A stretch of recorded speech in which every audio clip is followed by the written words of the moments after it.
He transmigrated into the world of immortals and was born into a very powerful family. He had suffered a lot in his previous life, so he wanted to live a comfortable life in this life. He did not want to cultivate. But one day the system appeared before him and told the protagonist that if he took its help, he could cultivate and become an immortal. But the protagonist flatly refused to cultivate. But the system was not going to leave the protagonist alone, and repeatedly forced him to cultivate and become an immortal. So let's see how the protagonist's journey begins to become an immortal. Some women are relaxing under a beautiful mountain valley. But to disturb their relaxation, a woman there tells them, since ancient times, our cultivation world has revered the strong, treating ascension as the ultimate goal. But you, Luo Qianfan, rely on your prestigious family background and make no effort to improve. You're nothing but a disgrace to the cultivation world. I despise you. And this woman's name is Yu Yan, and Yu Yan points her finger at the protagonist, but the protagonist does not pay much attention to Yu Yan's words. He is relaxing, and the protagonist's name is Luo Qianfan, who is the successor of the prestigious Luo family. And as soon as some ladies hear Yu Yan's words, they get very angry, and they say to Yu Yan in an angry voice, "How dare you!" This is the Treasure Pavilion's special event, held once every 50 years, the Banquet of Flowing Waters and Floating Wine Cups. Which sect are you from, to behave so rudely? But Yu Yan says, Lady Changyu, don't try to intimidate me with your big talk. What I despise most are the ugly faces of those who shamelessly flatter others. And listening to Yu Yan's rudeness, some ladies start talking and they say, "Who's this woman? How dare she speak to young Master Luo like that? Indeed, she's so foolish. If she angers young Master Luo, even the power behind her will be in trouble. How irritating, talking like that about young Master Luo." And listening to those ladies, Yu Yan thinks, you ignorant women don't understand a thing. As the young master of the immortal Luo family, Luo Qianfan has seen all kinds of women. Compared to those who throw themselves at him only to be forgotten, men prefer women who are hard to get. And the lady sitting next to the protagonist is named Lady Changyu, and she says, "Young Master Luo, I apologize for my poor guest selection. I'll have this disrespectful person removed at once." So the protagonist says, "No need." And Lady Changyu thinks, "Besides, I've investigated. Luo Qianfan is known for his gentle manner and courtesy. He's never engaged in senseless killing. As long as I play my cards right, winning over his heart will be a piece of cake." And the protagonist gets a little serious and thinks, why does this scene seem familiar? Like one of those old-school campus romance dramas. It's been 18 years since I reincarnated, and suddenly I'm feeling nostalgic seeing such a scene. Thinking back to my previous life, I've always been doing things I had to do. I had to get the best grades. Had to get into the best university. Had to land a good job. I spent my whole life doing things I had to do, but it feels like I never did anything I truly wanted to do. I spent a lifetime competing, exhausted, without ever knowing what it was all for. When I was reborn, I swore I would never compete again in this life. I want to live a life that makes me happy. I want to slack off. And remembering all these things, the protagonist is comfortably enjoying his wine. But then the system appears in front of him and Luo Qianfan gets shocked seeing it, and wine comes out of his mouth, and the system says to the protagonist, "Detected. Host has been mocked," activating the ultimate competition system automatically. But when the ladies see that Luo Qianfan has spat out the wine, they still feel that Luo Qianfan is looking very handsome. Then Lady Changyu asks Luo Qianfan, "Young Master Luo, is the wine not to your liking?" But Luo Qianfan says that I am fine. But Luo Qianfan is surprised to see the system panel and he gets into deep thinking. It seems others can't see this system. A system, huh? Well, nowadays systems are pretty much standard for transmigrators. It would be weird not to have one. But still, this one arrived pretty late. And the system confidently tells the protagonist, the luckiest and most powerful competition system spirit. I have arrived, dash. And the system comes close to Luo Qianfan and holds his cheeks and tells the crying protagonist, "Do you know how I've lived these past 18 years? After being bound to you and transmigrating to this immortal world, I've been waiting to activate. If only you, the host, had done just one competitive thing, just one, the system could have been activated. But for 18 years. Not a single thing. Not even one. And after listening to the system, Luo Qianfan understands why he got the system so late. And the system further says, but that's all in the past. Thanks to that woman who mocked you, I was able to activate through self-initiation. From now on, this competitive system will guide your path of cultivation. The system can grant any wish you have, and if you complete competition tasks, you'll receive valuable rewards. And Luo Qianfan asked the system, any wish? Are you sure? So the system replies, of course. And the protagonist makes a demand from the system and says to it, in that case, could you please unbound yourself from me and let me go back to drinking? And when the system hears that Luo Qianfan wants to be unbound by her, she gets shocked and says to the protagonist, don't you crave limitless power? Don't you long for the ability to control fate with a wave of your hand? Don't you desire endless wealth? Why not? But Luo Qianfan refuses the system and says to it, sorry, but I've already decided to slack off. I don't have those worldly desires. Also, I'm allergic to the words compete. And the system says, but that woman insulted you in front of everyone. Aren't you mad? Complete a task, and you can immediately get your revenge and humiliate her. And Luo Qianfan says she wasn't wrong though. I am just a slacker. And the system gets disappointed, but she says to Luo Qianfan, but you're a transmigrator. But then Luo Qianfan gets angry and he stands up and in an angry voice he says to the system, so what if I'm a transmigrator? Does being a transmigrator mean I have to compete? That's stereotyping. You're intentionally stirring up conflict against transmigrator. Be careful, you might get called out for that. And the system gets shocked after listening to the words of the protagonist and thinks, this guy, could my perfect record of guiding transmigrators to ascend to higher realms be ruined by him?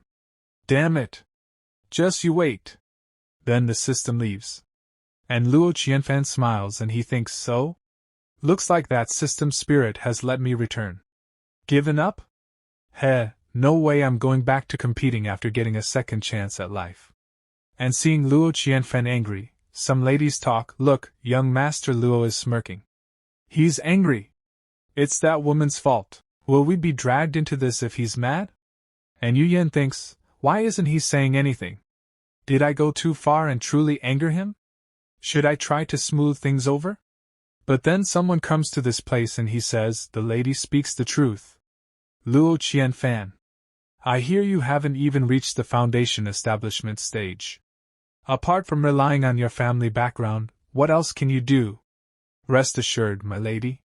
From the moment I saw you, I was captivated by your fearlessness in the face of power. I'm always on your side. His name is Jiang Chuan. But Yu Yan thinks, I don't need your assurance. Why the hell are you butting in? And then again the system appears behind the protagonist, and she says to Luo Qianfan, how about it? Isn't this too much to bear?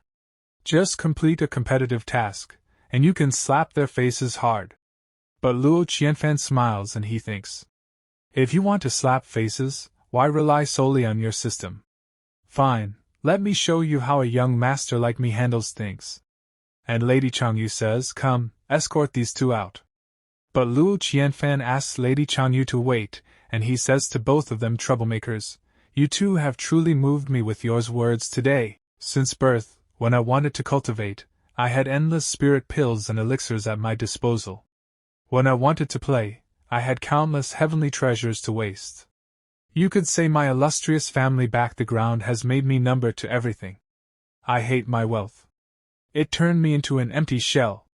And after listening to Luo Qianfan, some ladies say, why do you hear this? Make me so angry? And a girl says, young Master Luo is so handsome even when he's being shameless.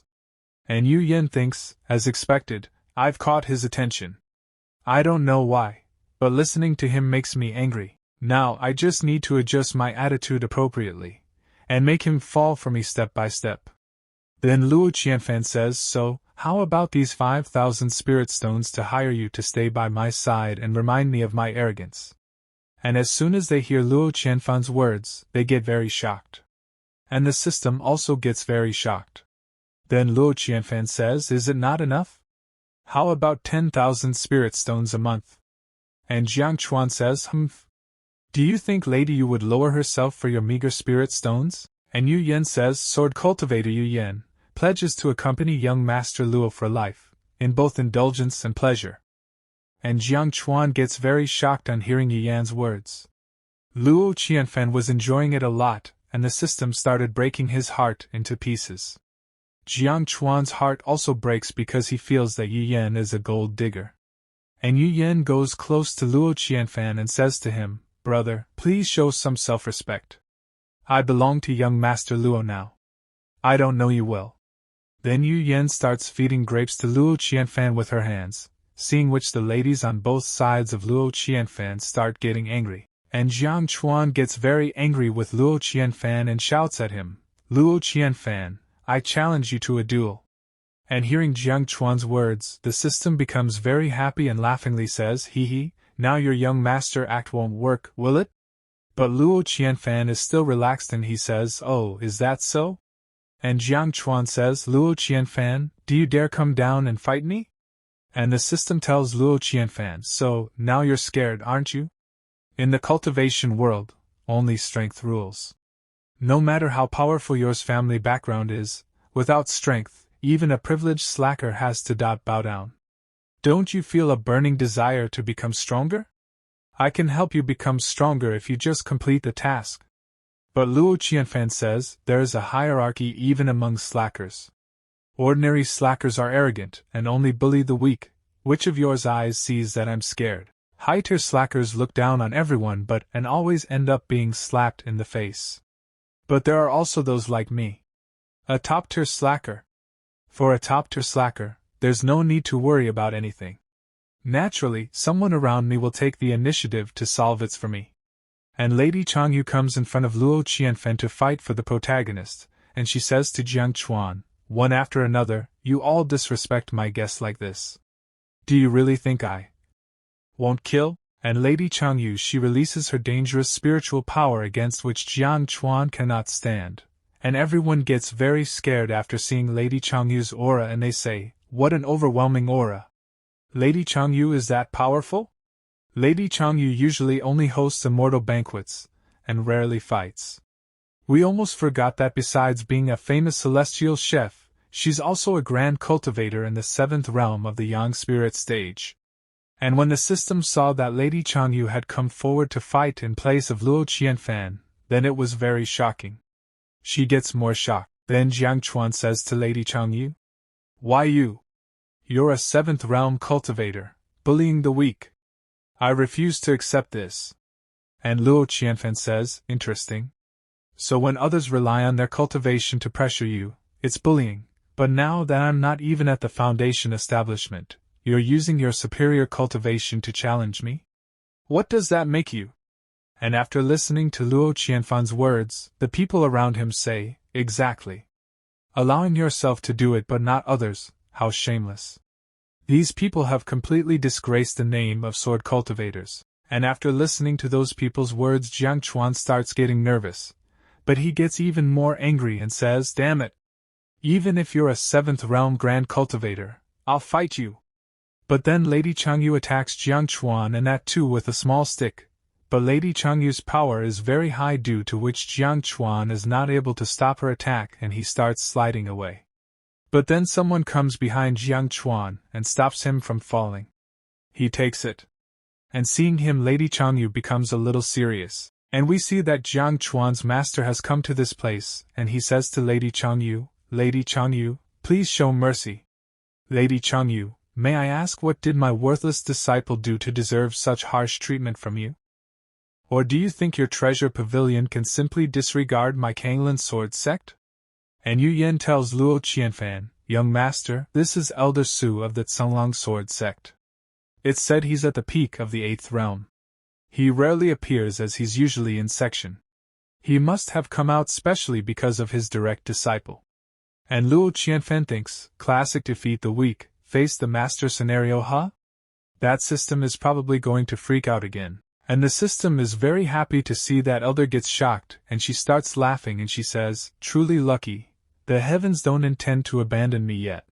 Now let's see if your helpers are of any use. What will you do now?" And Luo Qianfan thinks this system still doesn't understand the true value of being. Dada topped her slacker. And Lady Changyu says to the elder Su Changsu, "Why don't you ask your disciple first what exactly he did? And whom he offended?" And the elder says, "Even if your father, Lord Longyang, were here today, I would still demand justice for my disciple." And after listening to the words of the elder, Luo Qianfan says, "Your disciple tried to use his superior cultivation to challenge me. Saint Su, I wonder if you could also seek justice for me." And the elder says to Luo Qianfan asks, "And who might you be?" And Jiang Chuan says, "Master, it's this despicable person. He relies on his family background to bully others. I couldn't stand it, so I challenged him to a duel."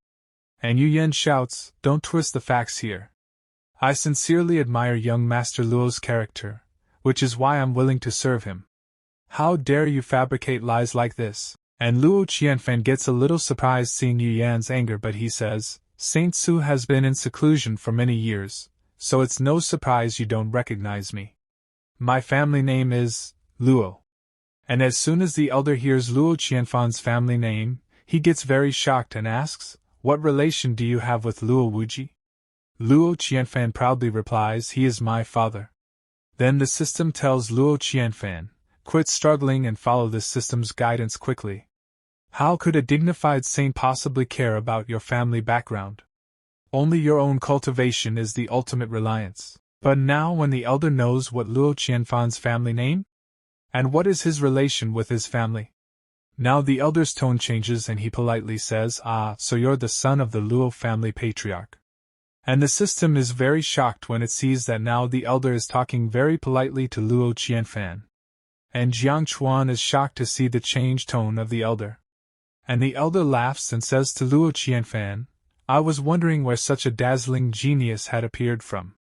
Oh my, look at this situation, isn't this a case of attacking one's own people?" Then the elder hits Jiang Chuan on the head and says to him, "You fool! Quickly apologize to young Master Luo.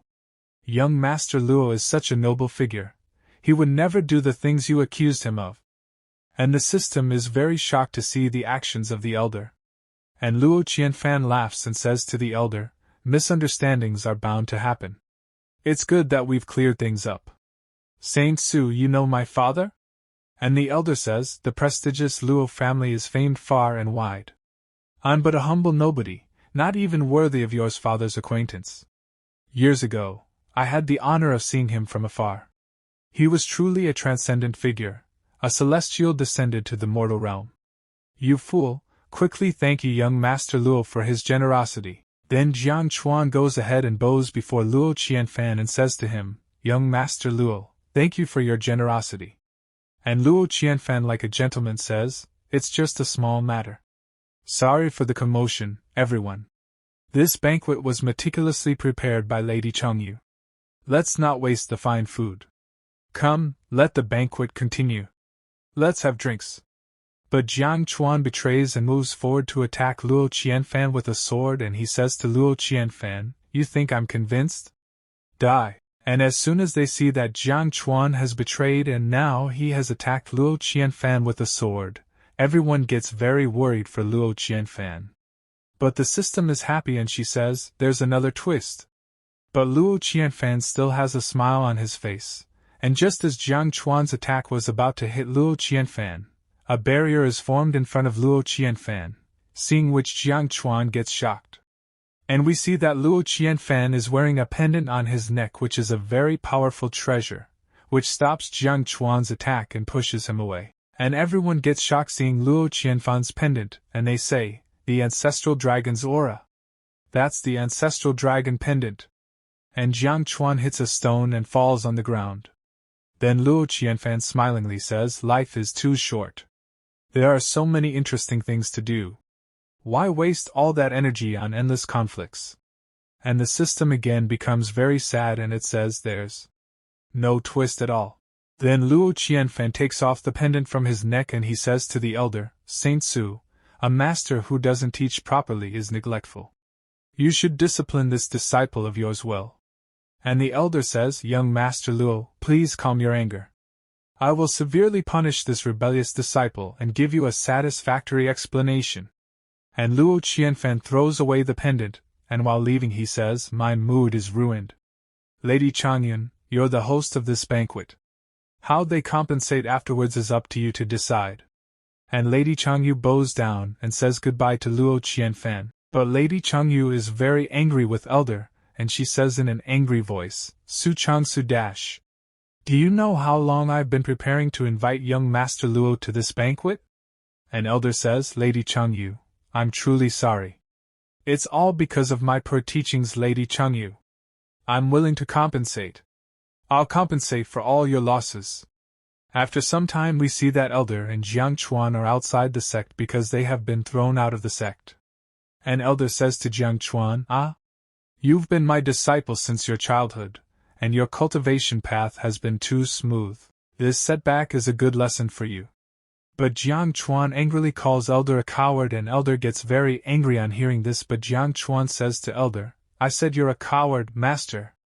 That Luo Qianfan is nothing but a useless waste with a good background. And you submitted to him, you're worse than that waste. But then Elder slaps Jiang Chuan on his cheek and says to him, I thought you were just impulsive, but it turns out you're simply brainless. Did you ever consider what would happen to our sect if you had actually killed Luo Qianfan with your sneak attack today? But now Jiang Chuan becomes very sad and he starts leaving from here. And the elder asks Jiang Chuan where he is going? But Jiang Chuan leaves without saying anything, and seeing him leave from here, the elder says, Forget it. Let him calm down on his own for a while.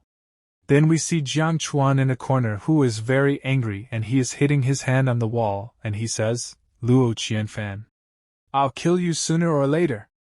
But then someone says to Jiang Chuan, Do you want to kill Luo Qianfan? And when Jiang Chuan looks back, there are 3 people in black dress and one of them says, Who we are isn't important. What's important is, do you want to kill Luo Qianfan with your own hands? So Jiang Chuan says, Of course. If I don't kill him, I, Jiang Chuan, swear I am no man. Then scene shifts Luo residence. And Luo Qianfan is saying, I'm dying. I'm dying. I'm dying from comfort. This is truly how life should be lived. But the system appears to interfere in Luo Qianfan's life and says, Don't give up on your life like this. Don't you have any dreams? Aren't you ashamed of wasting such a golden opportunity as a transmigrator? Do you not feel bad about wasting an opportunity like this? And Luo Qianfan thinks it would be perfect if not for this annoying system. And the system says, Protective artifacts can only shield you temporarily. Only your own cultivation is your eternal support. And then Luo Qianfan stands up and starts going somewhere, seeing which the system becomes happy and she says, What, have you finally come to your senses and decided to cultivate? As I thought. I knew there was hope for you, host. And Luo Qianfan says to the system, Thanks for reminding me, I almost forgot. And the system says, If you like, I can remind you every day. Then Luo Qianfan opens a door. And we see that there are lots of pendants in it which are more than 90 plus. And seeing that the system gets very shocked and Luo Qianfan wears a pendant, and he says, that I hadn't put on a new amulet after using the last one. Back to my massager. And the system is in a very big shock. She thought that Luo Qianfan will do all the cultivation, but Luo Qianfan is not going to do anything like that. And now the system gets angry at her, and she says, Damn it.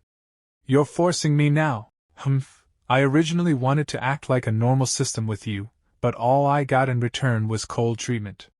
No more pretending. And listening to the system, Luo Qianfan asks the system, What are you trying to do? So the system shows Luo Qianfan a fruit and tells him, This yuan-gathering fruit, once eaten, eating it will allow you to refine pure yuan qi, equivalent to 100 days of cultivation. Just a little effort. And this will be your reward. But Luo Qianfan has no interest in that fruit, so the system starts showing Luo Qianfan a lot of treasures and tells him, Don't like the yuan-gathering fruit? No problem, I've got more. How about blood jade coral, nascent soul fruit, Bodhi flowers, or a 9-turn golden lotus? With a little effort, all these treasures can be yours. System Manual, Rule 5. Appropriate incentives can be used to guide the host. But Luo Qianfan says stop it. I still need to finish my massage. And the system gets frustrated and then says, you've forced me to bring out my trump card. How about this? This is the 9-turn silver star fire tree. Every 100 years, it grows a single branch, and its leaves can nourish the soul. And Luo Qianfan gets a little interested in seeing the fire tree, and the system says to Luo Qianfan, okay? Do you even know the value of this tree? It's a top-tier celestial spiritual plant, extremely rare in the world. But then an old man comes there, and he is Luo Dingho, Luo Qianfan's second grandfather, top-tier alchemist. And Luo Qianfan greets Grandpa and asks him, Second Grandpa, what brings you here? Second Grandpa laughs and says, ha ha ha, I came especially to thank you. Thanks to your relationship advice last time, I feel Lihua has become much closer to me recently. But then Second Grandpa's attention goes to the fire tree, and he says, could this be the 9-turn silver star fire tree? And System gets happy and she says, oh, finally, someone who knows its value. And Luo Qianfan says, Second Grandpa, you're also into bonsai? And System says, this isn't bonsai. And Second Grandpa says, ugh, putting this thing here is just a nuisance. I've made a yuan spirit pill with the 10-turn silver star fire tree as the main ingredient. It's even better than the tree itself, and it won't harm your soul. Plus, it's chicken flavored. And when the system sees so many yuan spirit pills, it gets very shocked. And Luo Qianfan thanks Grandpa, and Grandpa says there are 200 or 300 pills in this bag. It should last you a few years. And looking at the system, it seems as if it is after some kind of host to make it its master? Then the system takes out a book, and it says, Major Crisis. This is absolutely the biggest crisis in this system's professional career. If you don't like spiritual treasures, I also have celestial weapons and mystical artifacts. As long as you're willing to put in a little effort, they can all be yours. And then a servant comes to Luo Qianfan and says to him, Young master, the Kanglan Sword sect has sent an apology gift. And Luo Qianfan asks, oh? What did they send? So the servant says, mostly some worthless celestial weapons, but among them is the Kanglan sect's ancestral Kanglan water-splitting sword. It's pretty decent. Please take a look, young master. And Luo Qianfan starts looking at the sword. Then he says to Yu Yan, I remember you're a sword cultivator, right? Then this sword is yours. And Yu Yan becomes happy and thanks Luo Qianfan. But the system is getting very angry because her weapon is nothing but a worthless one. After some time the system says to Luo Qianfan, I have top-tier cultivation techniques that can help you quickly become immortal. But Luo Qianfan does not pay attention to the system's words, and he says to Yu Yan, what? Haven't you practiced any good techniques? My Luo family's scripture library has collected 3,000 immortal techniques. Go there and choose a few for yourself. Now that you're under my command, you can't lose face. And on hearing Luo Qianfan's words, the system gets very angry and says, this host is too difficult to guide. Next day Luo Qianfan is sitting and fishing. Then the system sees a warning sign and says, warning. System error, self-checking in progress. Wary. And Luo Qianfan thinks, he has it reached its breaking point. It would be nice if it could unbind itself now. But then someone says to Luo Qianfan, stay focused, a fish just bit the bait. And as soon as Luo Qianfan hears this, he quickly pulls up the fishing rod due to which he has caught a fish. And a man comes in front of him and says to him, lucky catch, it's a red tail. After refining this, it could equal 100 years of martial cultivation. And he is Luo Wanfu warlord and a martial saint. And Luo Qianfan says to Fourth Uncle, you know I'm not interested in these things. So Fourth Uncle says, your father is about to come out of seclusion. If he sees that your cultivation hasn't progressed in these years, aren't you afraid of his scolding? And Luo Qianfan says, no worries if he scolds me. I'll just go complain to mother. And Fourth Uncle starts laughing and he says, to be able to say, complain, so confidently, that's quite a skill of yours. And then a man comes behind Fourth Uncle and that man gives something to Fourth Uncle and goes from there. Then fourth uncle starts looking at the letter. And Luo Qianfan also notices it, and he asks fourth uncle, "What is it, fourth uncle? Something wrong?" So fourth uncle says it's nothing, just that with yours father about to break through. Some people are getting restless. Just a bunch of clowns. After some time, Luo Qianfan is sitting comfortably and reading the book, and he is thinking, speaking of which, after father's breakthrough this time, he'll be a true immortal, right? This spine-chilling realm hierarchy, isn't it just like the education system from my previous life? Why could I possibly invest my limited life into this endless rat race? Why can't that system girl understand? And then Luo Qianfan gets a system notification, system self-upgrade successful. You are now bound to the slacker system, and then the system appears to disturb Luo Qianfan's peaceful life, and she says to Luo Qianfan, "Congratulations, host. By completing slacker tasks, you will receive super rewards." But Luo Qianfan gets disappointed seeing the system, and he thinks that it has come again to trouble me? And Luo Qianfan refuses the system, and the system asks Luo Qianfan that why are you refusing me? So in response to this, Luo Qianfan says, "No reason, I just don't want to." And Luo Qianfan thinks, are systems this desperate nowadays? But the system keeps bothering Luo Qianfan, and she says, "I don't care, I don't care, I don't care. Even changed my name for you. You must slack off. You love slacking off the most." And Luo Qianfan closes his ears because of the system's repeated shouting. Then he says, "You still don't understand the true essence of slacking off. So what if you changed your name? If you slack off with a purpose, doesn't this kind of slacking off just become another form of rat race?" And the system gets shocked after listening to Luo Qianfan, and she says, "I am speechless, and even feel like it makes some sense." And then a boy comes to that place, and his name is Yu Huang. And Luo Qianfan gets a little surprised on seeing Yu Huang, and he asks, "Weren't you grounded by your father? How did you come here?"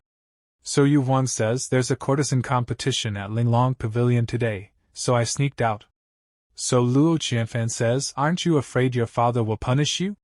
So in response to this, Yu Huang showed Luo Qianfan something which shocked me too, and he shows his back and says, "It's fine, he's already punished me." And seeing this, Luo Qianfan says, "You don't think about bandaging yourself?" But Yu Huang smilingly says to Luo Qianfan, "Brother Luo, care to join me at Linglong Pavilion?" And Luo Qianfan says, "You're not using me as a shield because you're afraid your father will be watching over you, are you?" But Yu Huang emotionally blackmails Luo Qianfan and says to him, "Brother Luo, this younger brother of yours truly wants to go to Linglong Pavilion." And listening to Yu Huang, Luo Qianfan also becomes a little emotional, and he says, "Fine, I have nothing else to do anyway. I'll go with you to see this courtesan competition." And Yu Huang thanks Luo Qianfan. And the system is listening to their conversation, but the system starts smiling, and she says, "Not cultivating but going to brothels to listen to music. Slacker achievement unlocked."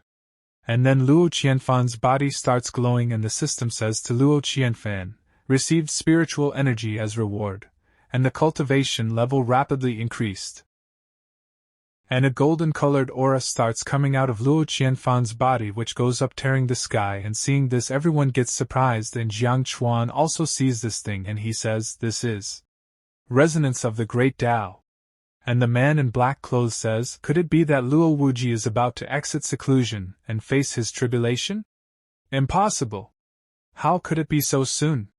Heaven does not favor me, allowing this man to advance so quickly." Then one of the old men says, "Don't panic, it's just the resonance of the Tao right now, the tribulation clouds haven't formed yet, but it looks like we'll have to move our plan ahead. Keep a close eye on Luo Qianfan's movements. As soon as he leaves the mansion, we'll take action." And the other black-clothed man says, "Isn't it too hasty to act now?" But the old man says, "Time waits for no one. That Luo Wuji has profound foundations, his true immortal tribulation is almost guaranteed success.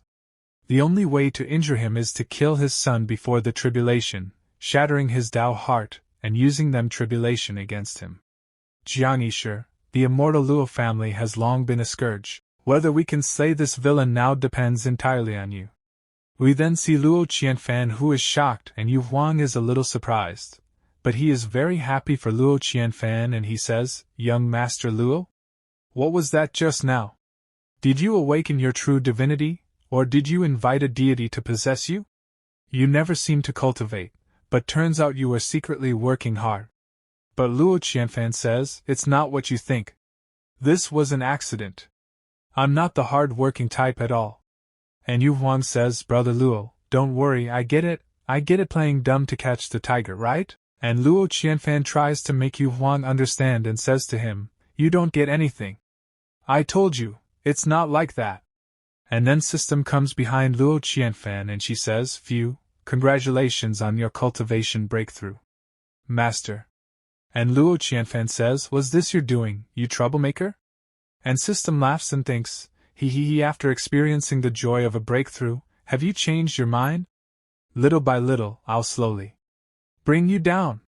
And Luo Qianfan thinks, failed to persuade, now resorting to force, this System girl is really annoying. Then the scene shifts, Linglong Pavilion. There are many females here who are attracting men towards themselves and all the people here are enjoying themselves a lot, and there is a lot of hustle-bustle in this place. And then a servant comes running to a lady and says to that lady, "Oh, my dear, hurry up, will you?" Then the lady says, "What's the rush?" The more a man can't get something, the more interested he becomes. So the man says, "It's different today though, this customer is a young master from the Immortal Luo family, not just anyone." And the man does not know that behind him there are strange black hands which quickly grab the man and the lady. And then a man wearing black clothes comes to that place, and he looks dangerous. Then he shows his face, half of his face has a black aura spread over it. Then the man opens a small bottle and says, "Time's running out. Looks like we'll have to send Li Mei in." And something starts coming out of the small bottle, and it looks like a ghost. Then the man says to the ghost, "Possess this woman's body, get close to the target." And the ghost says to that man, after this, "Give me back my freedom." But the man in black cloth uses some technique due to which the ghost starts feeling a lot of pain and he says, "You're in no position to make demands. Now possess this woman." And that lady gets very scared but that ghost says sorry to that lady and possesses her body and now she has completely entered inside the girl's body. And now she is controlling the lady. And seeing this the man in black cloth is happy and he says, "Good. Quickly get things in order. The prey is about to arrive." After some time we see that there is a lot of crowd at this place, and everyone is enjoying themselves and the girls are dancing. Then the same possessed lady offers a drink to Luo Qianfan. And Luo Qianfan starts looking at that lady and this lady's name is Madame Courtesan and she says, "Young master, you seem unhappy. Could it be that you're dissatisfied with me?" So Luo Qianfan says, "It's nothing, just an annoying fly that keeps buzzing around me." And after listening to Luo Qianfan's words, the System feels that Luo Qianfan is talking about him. And Luo Qianfan thinks this out-of-control System is bound to get me into trouble one day. Sigh, why is she so obsessed with making me cultivate? Then Madame Courtesan's attention goes towards Luo Qianfan's pendant. Then a servant comes to that place and he says to Luo Qianfan, "Young master, a sword cultivator from the Kanglan sword sect, and wishes to meet with you in person and apologize." And Luo Qianfan says, "Kanglan sword sect? Let him in." And after some time Jiang Chuan comes to Luo Qianfan and Luo Qianfan looks at Jiang Chuan and says, "So, it's you. Here to present treasures again? Your Kanglan sword sect really does rely on that one trick." And Jiang Chuan says, "A few days ago, I lost my senses and tried to harm you, causing you to lose a top-tier protective artifact. I've come with treasures to apologize." But Jiang Chuan thinks, "Enjoy your moment of pride. Once I kill that good-for-nothing playboy, I'll come for you, you arrogant woman who won't even look at me properly."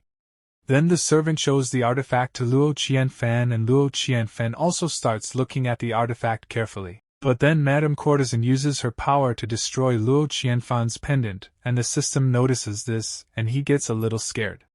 She is shocked, but she is happy inside and she says, "Well, now things are getting interesting."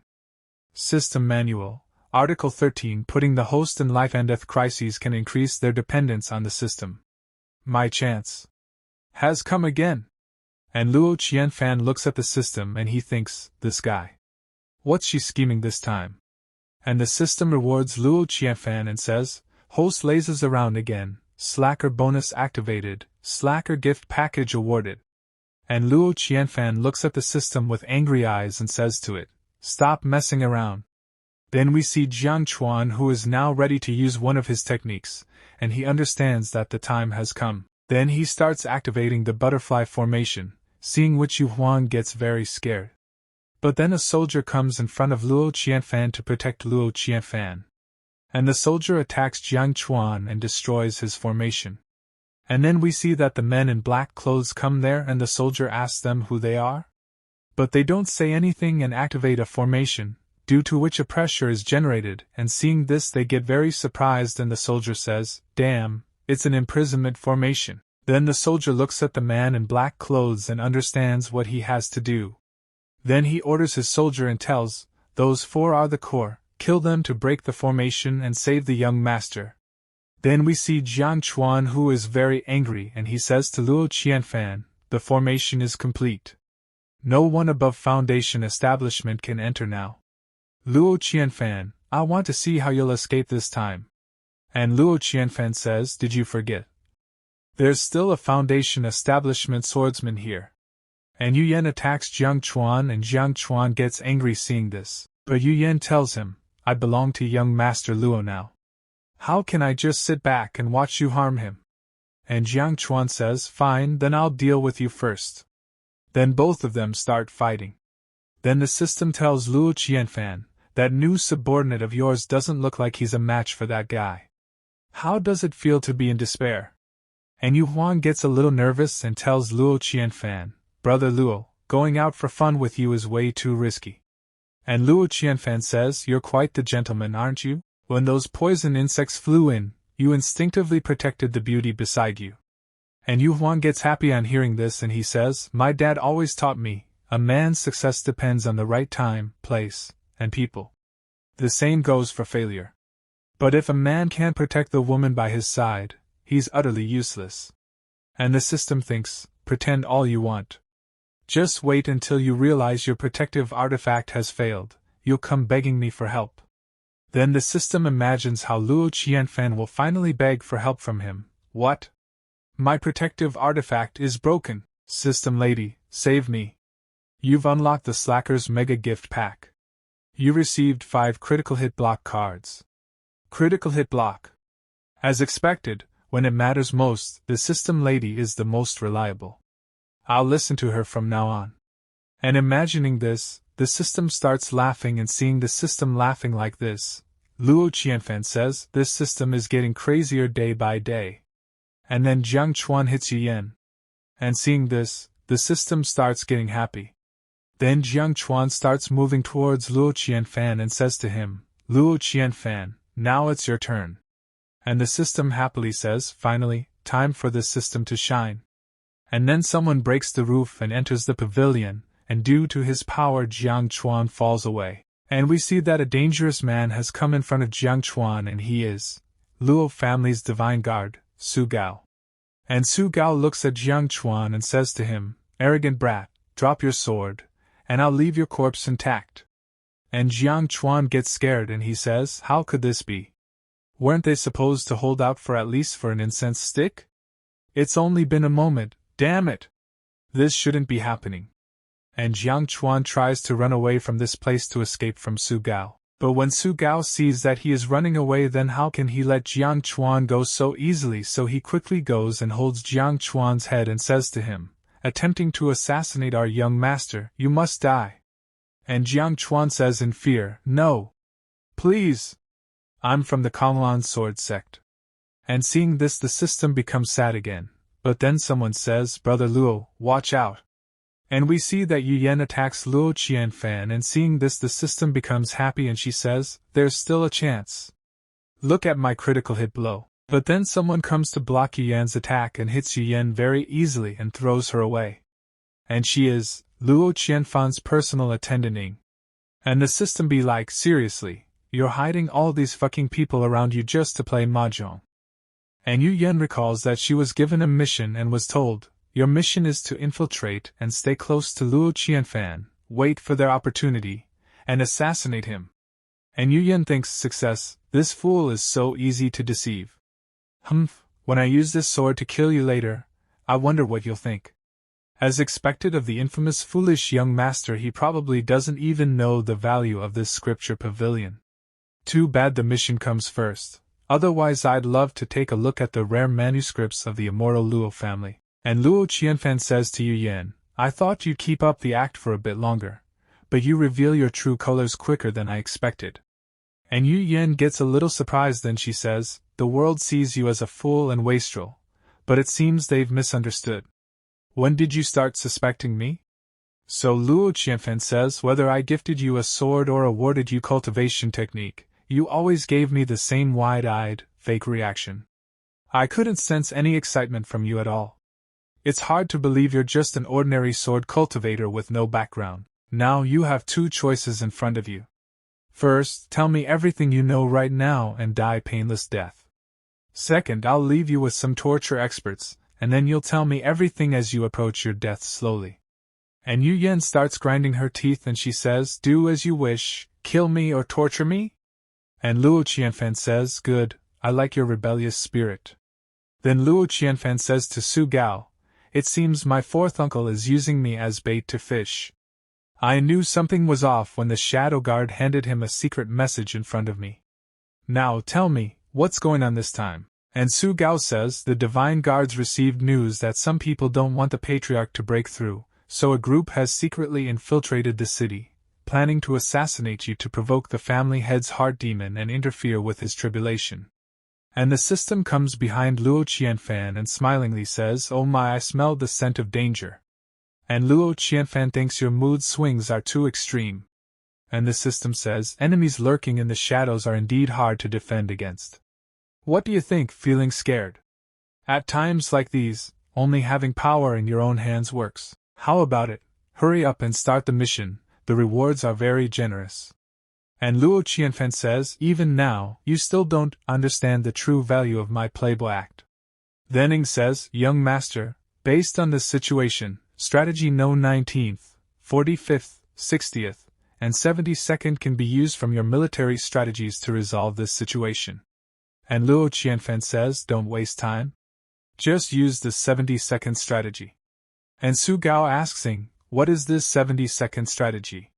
So Ing tells, when the young master was 13, he hired 3,000 strategists, and after a year, they formulated 167 strategies. They cover various possibly assassination attempts, ambushes, and other emergencies that might occur in the future. And Su Gao laughs and says, as expected of the young master, always thinking 2 steps ahead and preparing for any situation. And the system says, really, is it necessary for you to exaggerate like this? And Luo Qianfan says, why bother thinking for myself when I can have others handle all the details? That night, the men in black clothes are talking and they are saying, curfew enforced, city sealed by formations, everyone, stay indoors and don't wander. And the other man says, what do we do? The Luo family has used a grand formation to seal the city. Now, not even a fly or a demon can escape. I told you the plan to assassinate Luo Qianfan was too rushed. Now we've alerted them, not only did we fail, but we're also trapped. Then the old man says to them, enough. At this point, there's only one option left. And another man asks, what option? So the old man says, burn the boats, kill Luo Qianfan at all costs. So they say, what? Kill Luo Qianfan at all costs? But he has the Luo family's direct bloodline seal on his body. Right, if we kill him, we'll be marked by the heaven's blood imprint, and the Luo family will hunt us down for generations. And the old man says, I know you have your concerns, but we have no way out. We can't leave the city, and it's only a matter of time before we're discovered. If that happens, we'll die anyway. And all 3 are surprised to hear the old man's words. Then we see Luo Qianfan and he says, it's been a while since I've come up here to enjoy the view. Then Luo Qianfan sees those men in black clothes and seeing them he says, oh ho, looks like you're being desperate, ready to jump like cornered dogs. And they try to run away from this place, but because of the formation they are not able to run away, and they say, "Too bad, all routes have been blocked." And then those people start moving towards Luo Qianfan, seeing which Luo Qianfan gets a little surprised, but he starts smiling and says that after all these people are coming towards me. Then the people in black clothes say that we will have to attack Luo Qianfan together, and they attack Luo Qianfan. But then thunder starts in the sky, seeing which Luo Qianfan gets happy and he says, "It's thundering, time to grab the laundry in before it rains." And then there is an explosion, seeing which the people in black clothes get very shocked, and when the smoke starts clearing slowly, then someone says, "Behold, this is the essence of the 72nd military strategy." And Luo Qianfan says, "First, stir the grass to startle the snake, then push your opponent until they're cornered like a desperate dog, and finally call the parents." And he is Luo Qianfan's father. Then we see that the sky is covered with dark clouds and there is thundering in the sky. And when the people in black clothes see Luo Wuji, they get very scared and they say, "Damn it! How did Luo Wuji came out from seclusion so early?" And Luo Wuji is very angry and he shouts at those people, "You vermin, dare to harm my son?" And Luo Wuji releases his aura, due to which those people are not even able to block the aura, and blood starts coming out of their mouth, and they get injured. And seeing this, the old man gets very shocked and he thinks, he hasn't even successfully passed his tribulation yet. How can there be such a huge gap when we're all in the false immortal realm? And the people of the man in black clothes start running away in fear, and the old man asks them to come back to fight. But they are not going to stay here, they start running to save their lives. But Luo Wuji tells them, "Since you're here, don't even think about leaving."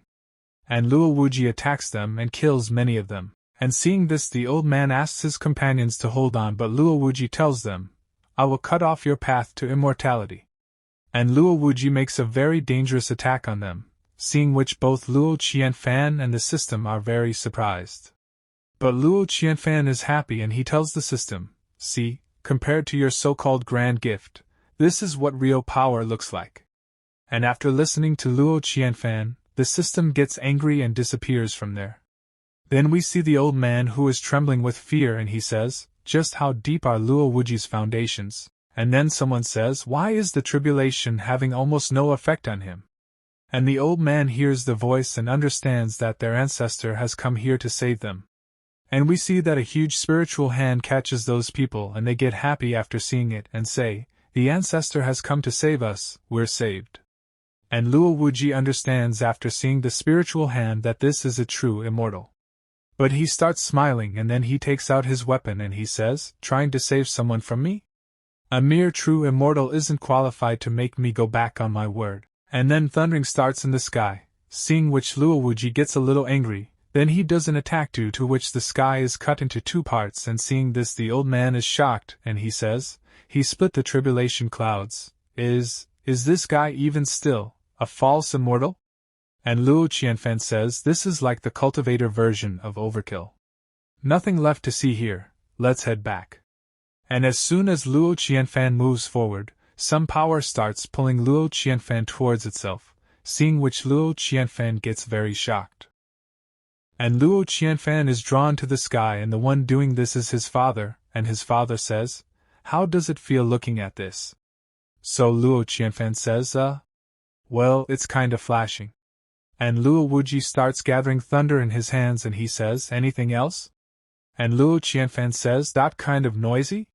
And his father says, "This true immortal tribulation is quite different from the ordinary tribulations you know about. Watch closely. Consider it a learning experience. When you face enemies, throw this at them.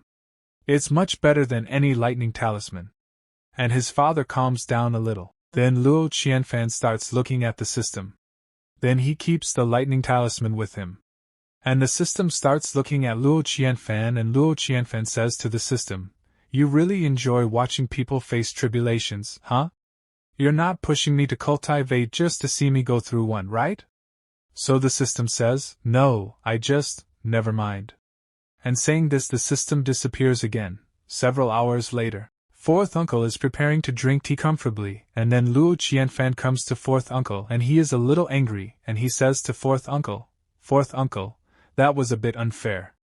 Didn't you promise not to use me as bait anymore? So fourth uncle says to Luo Qianfan, it's my fault, Qianfan. Tell me what you want, and fourth uncle will make it up to you. And Luo Qianfan happily says, anything? Even that fishing rod made by the Shukong Treasure Pavilion? And on hearing this, fourth uncle becomes a little nervous, and then Luo Qianfan's father comes there, and he goes and sits in front, and fourth uncle starts making tea for Luo Wuji, and he says, congratulations, Patriarch, for achieving the true immortal realm. May your immortal blessings be eternal. So Luo Wuji says, Wanfu, we're brothers, no need for such formality. And Luo Wuji says to Luo Qianfan, you've reached the foundation establishment? So Luo Qianfan says, it was accidental. And his father says, it's a pity that you broke through a bit late. If you were at spirit condensation or in the late stage of foundation establishment, you could participate in the opening of the Ancient Immortal Academy's secret realm. But with just early stage foundation establishment, even if you enter, it won't be much help. And Luo Qianfan says, what a pity. But he thinks, Ancient Immortal Academy? Sounds troublesome. Just for that, I definitely won't break through to the late stage of foundation establishment. And Luo Wuji says, speaking of which, Qianfan, you're of marriageable age now. And Luo Qianfan says, what? Why bring that up all of a sudden? And his father says, the Qintian dynasty has been wanting to form an alliance with our Luo family through marriage. After careful consideration, you're the perfect match. It'll also help you settle down. Soon, they'll come to discuss your marriage. And fourth uncle says, the Qintian dynasty? It couldn't be, that empress, right? So Luo Wuji says, indeed. Qianfan, have you heard of her? And Luo Qianfan says, I've heard a bit. And Luo Qianfan thinks, this isn't good. Empress Lin Wanlan of the Qintian dynasty, though newly enthroned, has already made many significant moves in court, causing quite a stir. Being the empress's husband means my peaceful life will be completely ruined. Then Luo Qianfan says to his father, Father, for such a major matter, shouldn't we, no need to discuss this further. And his father says, also, don't think about running to your mother. She's been hoping for you to marry soon, and after learning about this girl, she's quite satisfied. And Luo Qianfan thinks, I didn't expect that even after transmigrating, I couldn't escape being forced into marriage. And fourth uncle says, when do you plan to announce your breakthrough to the world? And Luo Wuji says, you handle that. I've just broken through, and I need some time in seclusion to stabilize my realm. And Luo Qianfan thinks, no way, I can't give up like this. For the sake of my peaceful life. And then Luo Qianfan gets an idea and he says to his father, Father, although these people were trying to disrupt your true immortal tribulation, they targeted me. I want to personally seek revenge. And his father says, normally, you avoid getting involved in these matters because you find them troublesome, don't you? And Luo Qianfan says, after this assassination attempt, I've come to many realizations. When it comes to revenge, I have to handle it myself. And his father says, since you want to seek revenge personally, I'll leave it to you. Then Luo Qianfan starts leaving and he says to his father, all right, Father, I'll go interrogate the captured ones and find out who's the mastermind. And Luo Qianfan starts running away from here, and seeing him going, Luo Wuji says, as for the Qintian dynasty matter, it's related to you as well. What's your opinion? Then fourth uncle says, I've been idle lately, so I don't mind getting involved. But Qianfan, I doubt he'll be very happy about it. And Luo Wuji says, during my tribulation today, I realized its power is getting weaker compared to before. Perhaps in the near future, we'll see emperors sovereign and false immortals everywhere. And fourth uncle says, the path to immortality is easy, yet people prefer the side paths. Now that heaven has become more lenient, it could mean a prosperous era of immortality is coming. There's only a fine line between prosperity and case. And at night, Luo Qianfan is going somewhere with Ying, and Luo Qianfan thinks, I'll use this opportunity for revenge to lay low for a while. But then Luo Qianfan stops and starts looking at his pendant. Then we see the system, and the system is very sad, and she is not able to understand what she should do now. And I really feel very bad for the system that Luo Qianfan is not paying attention to her. But never mind, let's move ahead. Then the system says, after watching the tribulation, I don't know why, but my mood just turned down. And an error is seen in the eyes of the system, and then she understands what she should do now. And she starts looking at Luo Qianfan's memories, and the system sees Luo Qianfan's childhood memories, how he has grown up, and how he enjoys his life. And remembering all these memories, the system is getting happy because the system has been with Luo Qianfan since his childhood. And she says, ever since Luo Qianfan transmigrated, the system has been watching him. Finally, the host is going to start cultivating. The system can finally activate. And when Luo Qianfan created a fire for the first time from his cultivation, he was very happy. The system was also very happy to see him grow in cultivation, and she said, how cute, are you going to show it off? But the system gets shocked when she sees that Luo Qianfan is using the power of his cultivation to cook fish. That day, the system experienced its first disappointment using cultivation techniques to grill fish. I won't give up. At this time, Luo Qianfan was arranged to have one-on-one tutoring when Luo Wuji came out of seclusion. And the teacher says to Luo Qianfan, so, as I was saying, a cultivator's physique is crucial to their progress. But if the physics is too strong, it becomes an immortal physics, which actually hinders cultivation progress. And Luo Qianfan thinks, I knew breaking through to foundation establishment would be troublesome. And the teacher says, young master, although you only have grade B aptitude, with the family's resources, you shouldn't worry about this at all. You've just broken through foundation establishment, so remember to nourish your meridians daily. Your most important task now is to stabilize your cultivation. And Luo Qianfan says, alright, I'll nourish them properly. And Luo Qianfan thinks, just nurture them for a lifetime, the meridians are so cute, I must cherish them well. And then the system says to Luo Qianfan, after half-heartedly completing a class, vital energy plus 137.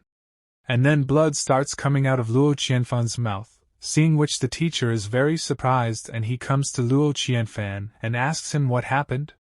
So Luo Qianfan says, it's nothing, just my meridians are suddenly overflowing with energy. And Luo Qianfan thinks I let my guard down. I thought the system had been quiet, but turns out it was planning a sneak attack. And the teacher says, phew. Luckily, it's just unstable energy. And Luo Qianfan says, I'm not feeling well today, so let's end the lessons here. And the master says, yes, young master. Please take care and rest. Then Luo Qianfan comes inside his room and he says to the system, what are you up to now? And the system starts laughing and she says, after our last conversation, I've come to a deep realization, as a slacker system, the tasks I issued were just pointless for the sake of slacking, with major design flaws. So I've learned from experience, and based on your daily routine, from now on, you won't need to worry about completing tasks anymore. Just watch, will ya? And Luo Qianfan says, you're surprisingly good at figuring out what the client wants. From then on, no matter what work Luo Qianfan does, he starts getting energy points from the system, like playing game with a friend, vital energy plus 739, enjoying at the beach, vital energy plus 99, enjoying a meal, vital energy plus 183. Congratulations, host, your cultivation has advanced to the late foundation establishment stage. And seeing such a situation, Luo Qianfan gets very angry and says, fine, if you're going to play dirty, don't blame me for doing the same. Then Luo Qianfan asks his servant for something which they have brought for Luo Qianfan in a big box, and they tell Luo Qianfan, young master, this is all we've gathered so far. And Luo Qianfan says, it should be enough for now. And the system asks Luo Qianfan, what are you planning to do? So Luo Qianfan opens a bottle and he tells the system, you'll find out soon. And Luo Qianfan eats a lot of pills in one go, seeing which the system does not understand anything. Inside Luo Qianfan's meridians, tiny spirit energy figures, and as soon as Luo Qianfan eats the pills, his energy starts flowing here and there. And we see that Luo Qianfan's physics power starts increasing and cultivation level starts decreasing, seeing which the system does not understand anything. And the system says to Luo Qianfan, you're actually trying to weaken your cultivation by improving your physique. And Luo Qianfan says, you think it's over? Ing, tell the kitchen they don't need to prepare my dinner. Then the scene shifts, Patriarch's meeting hall, and Luo Wuji says, you're saying that my son, in order to quickly break through to late-stage foundation establishment, and enter that immortal ancient secret realm, forcefully cultivated until he coughed blood? And the teacher laughs and says, yes, young master has been working really hard. And Luo Wuji also starts laughing and he says, good. If my son is working this hard, how can I, as his father, let him down? Go to the treasury, retrieve the treasured 9 revolution breakthrough pill. I will personally help my son break through to the late foundation establishment. At night we see that all the boxes are empty and Luo Qianfan's physique power has increased. Physique, A rank, 99%, cultivation, mid-foundation establishment down. And after taking so many pills, Luo Qianfan's stomach is now full and he says, ugh, just a bit more and it'll be an immortal physique. With this physique, breaking through to late foundation establishment is nearly as difficult as reaching the self-enlightenment stage. Then Luo Qianfan says to the system, you think you can beat me? And then Luo Qianfan's father comes there, seeing which Luo Qianfan gets a little surprised and his father says to him, I heard you've been worrying about breaking through late foundation establishment, sigh. Look at you, it's only been a few days, and yours the complexion has become so poor. It's my fault, I've put too much pressure on you. Here, this is the 9 revolution breakthrough pill from Treasure Pavilion. It can help cultivators below the 4 mortal realms break through 2 stages without restriction. I used to worry about your mentality, so I didn't want you relying on pills for breakthroughs. But times have changed. You've proven your dedication to the Tao. Now is the right time to use it. Quick, take it. Don't worry about the excess energy, I'll personally help you absorb it. And hearing this, the system becomes very happy. But Luo Qianfan is very shocked because he has already taken a lot of pills to reduce his cultivation level. And he says to his father, no way? You can't scam your son like this. Just like that, Luo Qianfan broke through 2 realms overnight, the self-enlightenment realm. Then the scene shifts to Linglong Pavilion. We see that suddenly some people open Madame Courtesan's door and come inside. And seeing those people, Madame Courtesan gets surprised and asks, who are you people? And these people are Luo Qianfan's soldiers. And one of them says, under the young master's order, I've come to buy out the courtesan's freedom. And then some people start talking and say, what's going on? Barging into a brothel at dawn to buy out a courtesan? Who's so domineering? And the other man says, is there even a need to guess? In this city, who else dares to act so arrogantly? Of course, it can only be the infamous playboy of the immortal Luo family, Luo Qianfan. Then the soldier says to Madame Courtesan, this way, Madame Courtesan. Due to the hasty arrangements, my young master feared you'd be lonely without familiar faces, so he ordered us to buy out your attendants as well to accompany you. And a man looks at Madame Courtesan and he thinks, stay calm, observe the situation first. You did a good job hiding your act of corrupting his artifact. That playboy may not suspect you. And Madame Courtesan listens to that man. Then she says to the soldier, thanks to young Master Luo's consideration, I was indeed worried about being all alone in the Luo mansion without anyone to talk to. And the soldier says, you misunderstand, we're not heading back to the Luo mansion. And Madame Courtesan gets surprised to hear this and she says, not going to the Luo mansion? Then where? But then the crowd starts looking towards the sky and a shadow starts falling on them, seeing which they get surprised. Then when they look towards the sky, a plane is flying in the sky and seeing it they say, that is the thought travel boat of the immortal Luo family. It's beyond the 5 realms of mortal. I wonder what rank this ship might be. They say that 20 years ago, the Luo family's patriarch used this ship to cross 3 regions overnight, crossing 1,000,000 miles to wipe out 3 top-tier sections. Just thinking about it makes one's heart race. This is what we cultivators should aspire to. Forget it. Selling all of us probably wouldn't be enough for this boat to fly 5 meters. Friend, are you cultivating the path of emotionlessness? Why are your words so harsh? Then we see Luo Qianfan and Ing says to Luo Qianfan, young master, why are we departing so hastily? The interrogation hasn't made much progress, only revealing hints of forces from the southern borders and western desert. And Luo Qianfan says there's no time. I can't stay at home for now, or I fear there'll be more accidents. And Ing says it's Ying's fault for letting those lowlifes disturb young master, please punish me. And Luo Qianfan says no, you've done well, the accident I speak of isn't about those rats. And then the system happily says to Luo Qianfan, well, if it isn't my host who's in the meditation realm, good morning, host. And Luo Qianfan thinks, if I stayed home too long, Father might completely team up with this system to set me up. Being lazy is hard, sigh. Then Luo Qianfan starts going ahead and he says, let's have a little improvisation. Let's just go on a little revenge trip.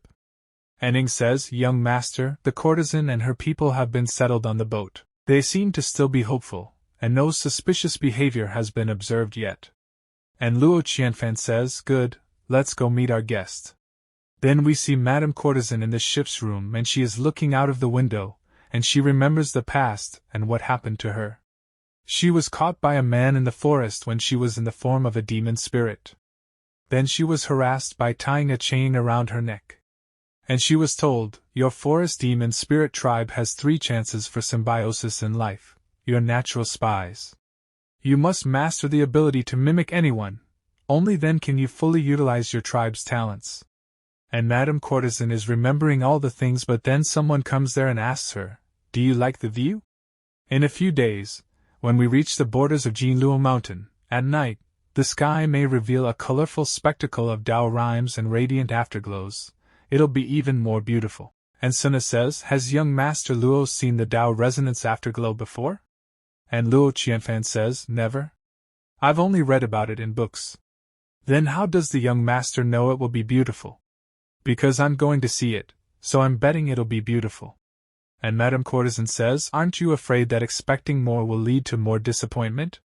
And Luo Qianfan laughingly says, at least the anticipation will make the journey enjoyable. Then Madame Courtesan says, then, young Master Luo, what kind of expectations do you have for me? Then Luo Qianfan says, my expectations for you? Probably to be a good teacher, with a bit of passion. And the system is watching the actions of both of them carefully. Then Luo Qianfan starts undressing Madame Courtesan and starts throwing her clothes away. After this, dual cultivation starts between these two and the system gets happy seeing all this. And she says to Luo Qianfan, congratulations, host! You've achieved interspecies dual cultivation. Vitality plus 1646. And it becomes night for Luo Qianfan while doing dual cultivation. But it has to be admitted that Luo Qianfan has a lot of stamina. Then he starts wearing his clothes and smilingly thinks, breaking through realms isn't all bad. With my current meditation realm cultivation and a great physique, the resources needed to break through would be an astronomical figure for ordinary mid-tier sections. And then Luo Qianfan's attention goes towards the system which is sleeping in the air, and he also reads the notification and is very surprised. Years later, after historians' verification, this day became known as the Diplomatic Relations Day between the forest demon spirit tribe and humans. 2 days later, Luo Qianfan is walking in a very beautiful place, and while going ahead he is saying, so this is the legendary 4 Seasons maple forest? It truly is extraordinary. Books say that if you stand in the center of the maple forest, you can experience all 4 seasons at once. Let's go find it. And then Ing hears someone's footsteps and she becomes alert, and she says to Luo Qianfan, young master, did you hear that? It came from this direction. And both of them start going towards that direction and hide behind the bushes and watch. And they see that an old man is sitting on a rock in front, and there are small children around him, and something is hanging in a spider web above. And that old man starts ringing the one bell, and we see that all the children are hypnotized because of the bell. And then a child opens his eyes and he feels like yawning. And then he feels something, and when he looks in front of him, he sees the old man who is behaving strangely, and he is saying, you have no immortal destiny.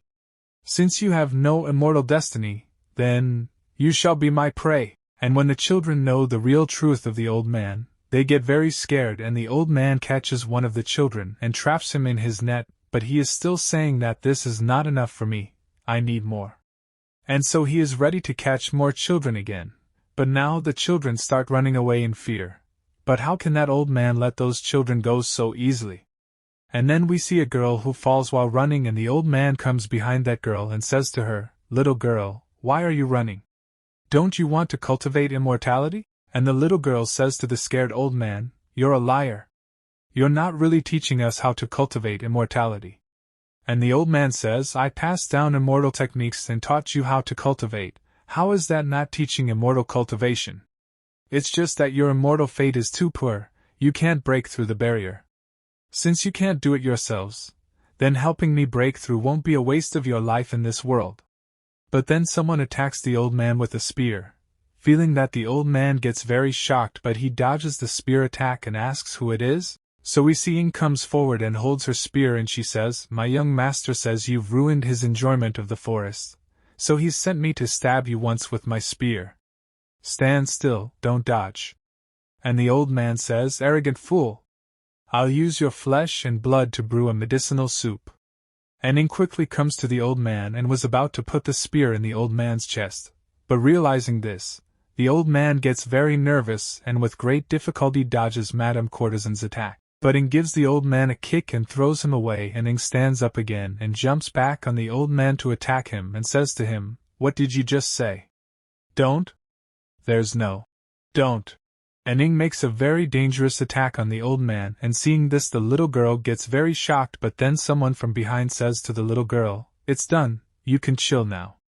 And as soon as the little girl turns back and looks at Luo Qianfan, she gets very scared because she feels that there is a ghost behind her. And Luo Qianfan says to Ing, "Ing, I gave you so many cool finishing move lines, and you go with, 'There's no don't'? What's up with that?" And Ing says, "I forgot them all when I started fighting." And we see the body of the old man which slowly starts disappearing, which means he is trying to run away, and seeing this Luo Qianfan also gets shocked, and he says, "He fled quite quickly. Have the guards search the area. Follow the procedures we've used before." Then Ing asks the little girl, "Little girl, where are you from?" And the little girl says, "I'm from Xinyang village." And Ing says, "Do you know the way home?" So the little girl says, "No, it was my father who brought me here. To find an immortal master to cultivate." And Luo Qianfan says, "That wasn't an immortal master, it was an evil cultivator who's lost control of his mind." And the little girl says, "But some people really did succeed in cultivating. The so-called immortal master, that liar said it was because we didn't have enough immortal fate, that's why we couldn't cultivate." And Ing says, "Young master, we've already sent a communication talisman from the ship." And Ing starts looking at the little girl, and they both become silent. Then Ing says to Luo Qianfan, "Young master, that this girl has been cursed with the bridal curse." And Luo Qianfan asks, "Bridal curse? What's that?" So Ing tells, it's a sinister curse technique where a wisp of spiritual energy is implanted in the form of a curse mark on people who haven't started cultivating. With this curse, even those who can't sense spiritual energy can cultivate. But the energy belongs to the caster. The caster can take back the energy at any time, no matter how much the person has cultivated. They're just cultivating for someone else's benefit. That evil cultivator did this probably to improve these children's physiques, so they could better serve as his bait. And Luo Qianfan says, "What's the drawback of this method?" And Ing says, "It severely damages the foundation of the cursed person, and in serious cases, it could shorten their lifespan." And we see the little girl who has now become serious, and she says, "Immortal sister, I want to be your disciple. Please teach me how to cultivate immortality." And after listening to the little girl's words, Ing gets shocked, and Luo Qianfan also gets very shocked. After some time, Luo Qianfan's soldiers come to this place and start checking all the children who are trapped, and many children have already been killed. And the little girl is crying when she comes to know that it is a bridal curse, and she is saying, "Bridal curse? I can never cultivate immortality again?" And Ing says, "Yes, with this curse, all your cultivation efforts will ultimately be taken by someone else." And Luo Qianfan turns back and starts leaving, and he thinks, turns out, no matter which world, people can't escape being exploited. And Ing asks Luo Qianfan, "Young master, what should we do with this little girl?" So Luo Qianfan says, "Take her with us for now. Once we get to the city, have Su Gao and the others find out where her village is. Then the masked soldier says to Luo Qianfan, young master, all the other children have been buried. What should we do with the remaining altar? So Luo Qianfan says, clear it out. It's an eyesore. And Luo Qianfan starts looking towards the sky and he gets a little disappointed, but he says, what a pity, this beautiful forest has been ruined by human greed. Next day, Liuguang City, and they have come to this city, and seeing this place Madame Courtesan says, this city is so lively. And Luo Qianfan says, it's not always this lively. Today happens to be their god-welcoming day. There will be a parade with the god's statue later. And then Ying and the little girl come behind them, but Madame Courtesan is a little surprised to see Ying's face, and Ying says, young master specifically hired a group of wandering cultivators, experienced in adventures, to adjust the travel route for all sorts of situations, so we can get the best traveling experience. And Madame Courtesan says, master, you're so meticulous. And System gets a little irritated and she says, rich playboy. If only you spent that energy having your advisors make better cultivation plans for you. Then Luo Qianfan wants to focus on the little girl, and the little girl is very sad, but Luo Qianfan goes to the little girl and says to her, come on, don't look so gloomy when we're out to have fun. There are many joyful things in this world besides cultivating immortality. Come on, smile. But the little girl is still a little sad and she says, young master, I who cannot cultivate immortality, is nothing but a useless person. How can I smile? And Luo Qianfan gets a little surprised after listening to the girl's words, but after a while we see that the girl is enjoying a lot because Luo Qianfan has made the girl sit on a flying toy and is spinning her round and round, due to which the girl starts feeling dizzy and she says, young master, I can't keep spinning. My head's dizzy. Then Luo Qianfan uses his power and he says, still just a child at heart. And then a man sees the girl and calls her name, and when the girl sees him, she recognizes that he is her father, and she quickly goes to her father and hugs him. And her father asks her, Qinghe? Weren't you cultivating with the Immortal Master? How are you here? Did you run away? And the little girl gets scared after listening to her father, and she tells her father, Father, no. That Immortal Master is a fraud. But her father slaps the little girl and he cannot believe that the Immortal Master is a fraud. And seeing this thing, Madame Courtesan, Ying and Luo Qianfan get shocked. And the little girl's father angrily tells the little girl, are you out of your mind? How dare you slander the Immortal Master here? I paid such a great price for you to cultivate, and this is what you've learned. And the little girl says while crying, Father, I'm not lying. The Immortal Master put a curse on us. I can't become immortal, never. Never ever. And her father still doesn't believe it, but then his attention goes towards Luo Qianfan and he asks the little girl, Girl, don't listen to nonsense from others. That so-called curse, the Immortal Master said it's because your talent wasn't good enough. The curse is the only way you could cultivate immortality. And the little girl says, Father, you knew the Immortal Master was going to curse us? And her father says, cultivating immortality is a great thing. How could you expect to achieve it without paying some price? And the little girl starts crying a lot, but then her father hears something and his attention goes towards a statue, and seeing the statue, everyone starts looking at the statue. And as soon as the little girl sees the statue, she gets very scared and she says, the Immortal Master? How could it be him? But her father, seeing the statue, bends down on his knees and he says to the little girl, quickly kneel down, don't disrespect the Immortal Master. And we see that everyone has bowed down in front of the statue. And the eyes of the statue start shining. And as soon as Ying sees the statue, she feels something, so she comes in front of Luo Qianfan and she says, Young master, be careful. Something's not right with this stone statue. And we see that the statue's eyes look exactly like a human's, and because of its eyes many people start getting hypnotized. But then Ying uses her technique. Seeing a boy notices Ying and he points his finger towards Ying and says, What are you trying to do? But then Ying attacks the statue, and because of her attack one eye of the statue gets destroyed. And all the people who were carrying the statue start running away, and seeing this the boy gets very angry and he says, How dare you destroy the Immortal Master's statue? But then statue also gets angry and he starts using his evil power and starts hypnotizing everyone and taking their energy. And we see that some kind of mark starts appearing on their foreheads, but their power suddenly increases and they happily say, "Is this what cultivating immortality feels like? Wonderful, absolutely wonderful." And then Luo Qianfan's pendant starts glowing and a barrier is formed in front of him. And we see that they are surrounded by many people. And Ning says to Luo Qianfan, "Young master, it's the bridal curse. The statue is casting the curse on everyone." And Luo Qianfan says, "No wonder they're all acting possessed."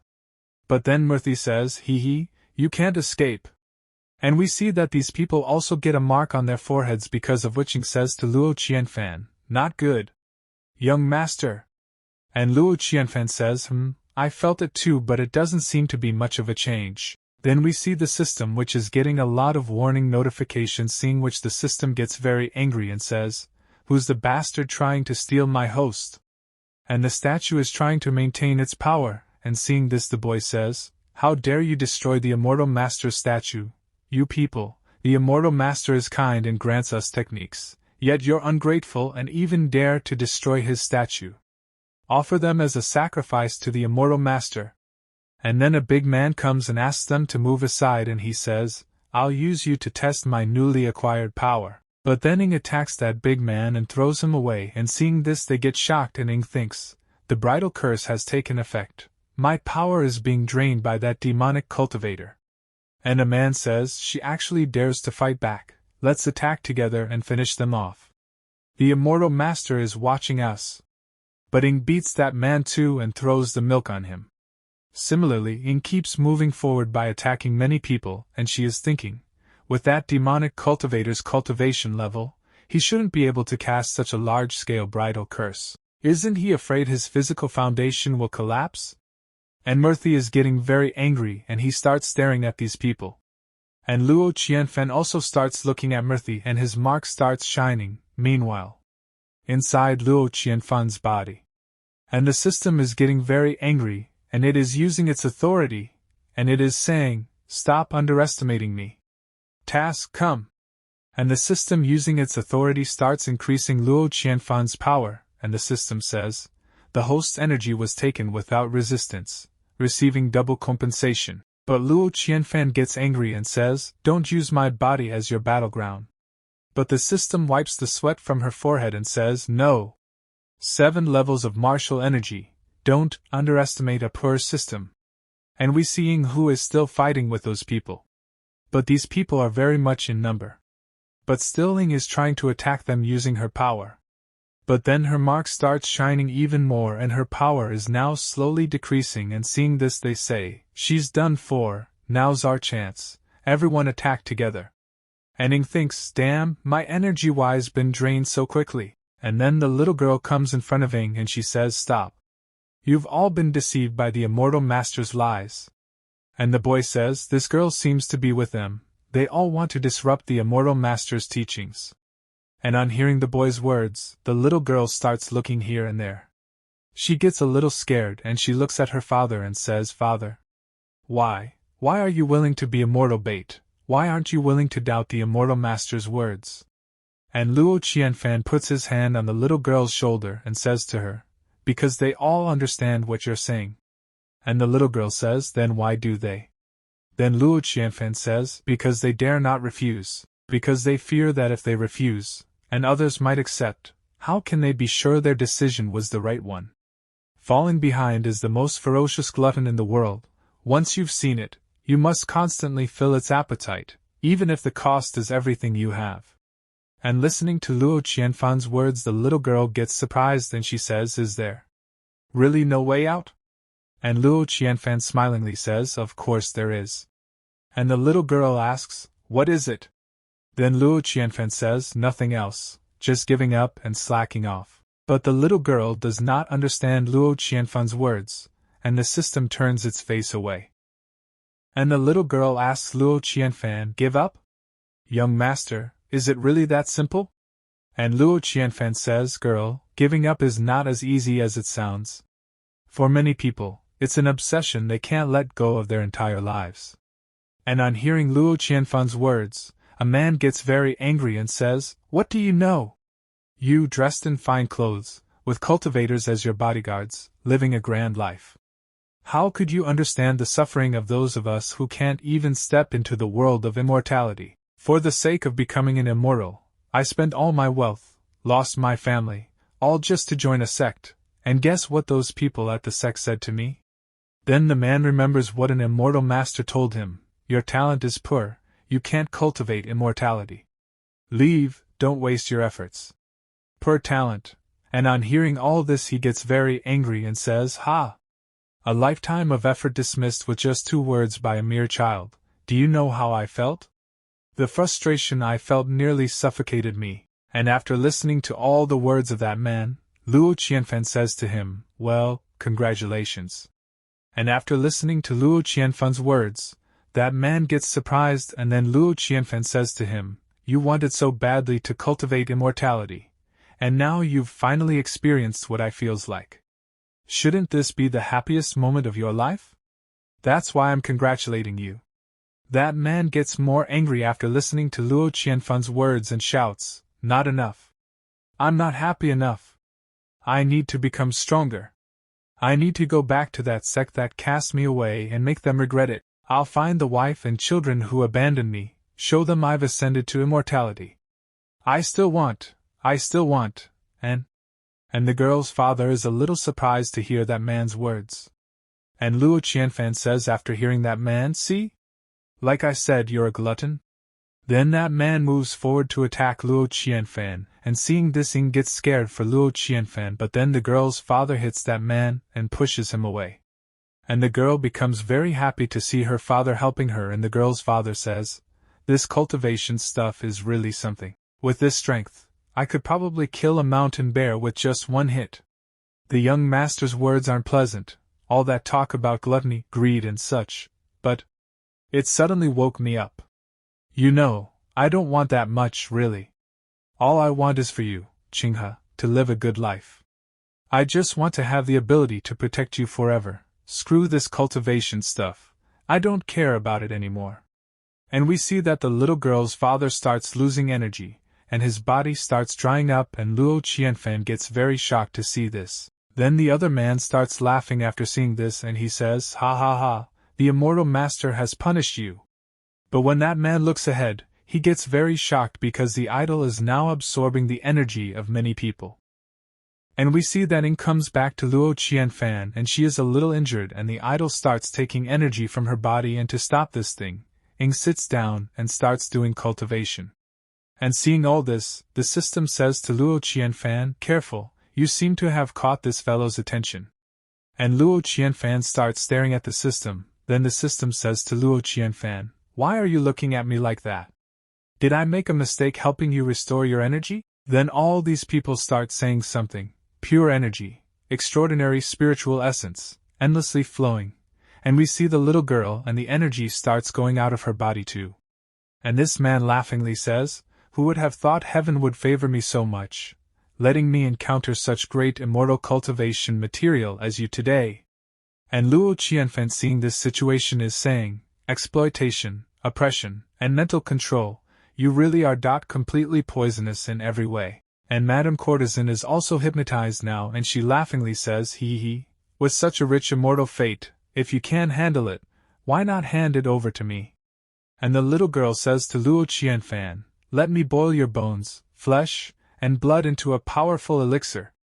But Luo Qianfan is smiling, and he says, "Seeing how passionate you are, I almost feel bad interrupting you. What exactly made you think you've got me all figured out?" Then in the sky we see a ship, and this ship is Luo Qianfan's. And Luo Qianfan gets happy, and he says, "You talk too much, it's getting annoying, so why don't you voluntarily break this bridal curse, and let me smash this damned statue? What do you think?" Now as soon as the boy sees the ship he gets surprised, and he says, "A celestial ship? Don't tell me you plan to use a celestial ship to break through this city's barrier?" The Immortal Alliance Pact. But Luo Qianfan orders Su Gao to fire, hearing which the boy gets very surprised, and we see the ship fires, which directly breaks the formation, and Su Gao tells Luo Qianfan, "Young master, the city barrier has been broken. What's the next move?" And Luo Qianfan says, good old Su, next. And another dangerous attack is about to happen on the statue from the ship, and a dangerous attack is about to hit the statue, but a barrier is formed in front of the statue. And seeing this, Luo Qianfan is a little surprised, and the little boy says, as expected of my chosen celestial destiny, I underestimated your courage. You actually dared to violate the Immortal Alliance Pact and activate a celestial ship within the city. Then that boy comes out of hypnotism and he is surprised to see his surroundings. He does not understand where he is now. And these three are also shocked because now they are out of mind control, and Madame Courtesan is also out of mind control. And the system says to Luo Qianfan, why did he suddenly release control? Did he give up? And Luo Qianfan says, no, he's trying to put me in a difficult situation. And when the system hears about the difficult situation, it gets shocked. And we look at the statue and they say, the statue, look at the statue. How could the Immortal Master's statue have cracks? Damn it, what's going on? And then they look at the ship and say, look. What is that? Such a huge ship. Did the celestial ship damage the statue? Stop that celestial ship, now. And the system tells Luo Qianfan, this is troublesome. With how fanatical these believers are, if you want the celestial ship to attack again, you'll have to kill these believers. And Luo Qianfan says, looks like he's giving me a trolley problem. And the system says, kill these fanatical believers to break the bridal curse, or spare these believers and let this evil cultivator go, host. What will you choose? But Luo Qianfan becomes silent, and he starts thinking something, but he is not able to understand anything, and the system is getting very happy seeing Luo Qianfan's face, and she thinks, finally, he's in a situation where he can't rely on family status. Only by tasting powerlessness can one be motivated to improve. And Luo Qianfan says, I choose. And the system is getting very happy, and it is thinking, perhaps, through this difficult choice, I can guide his mindset to change. And Luo Qianfan says to the system, I choose slacking off. And the system says to Luo Qianfan, host, I understand this is a difficult choice, but this… Slacking off? How? How can you slack off in this situation? And Luo Qianfan says, simple. Since the choice is tough, I just won't make one. Let them choose themselves, survive, or follow their faith to death. And Luo Qianfan orders Su Gao, keep firing. And on hearing this, the crowd says, it's you. You're controlling that ship to destroy the statue. And the boy says, you audacious scoundrel. How dare you defile a sacred statue? Aren't you afraid of divine retribution? If you want to destroy the statue, you'll have to go through our bodies. And Luo Qianfan says, fine, I respect your choice. And dangerous fire from the ship starts going towards the statue, and this time the barrier breaks, due to which the boy gets killed, and on seeing this the crowd gets very shocked, and they say, dead. He really died. The Immortal Master didn't say people would die. And this madman says, how? How could? How dare you? How dare you actually do this? The Immortal Master will punish you. And Luo Qianfan says, still counting on your Immortal Master? Your Immortal Master won't do anything for you. Either move aside, or stay. You choose. Sing Su, continue. Then now the crowd is very scared, and they say in fear, I just remembered something at home. I'll go on ahead, wait for me. I have things to do at home too. I need to go.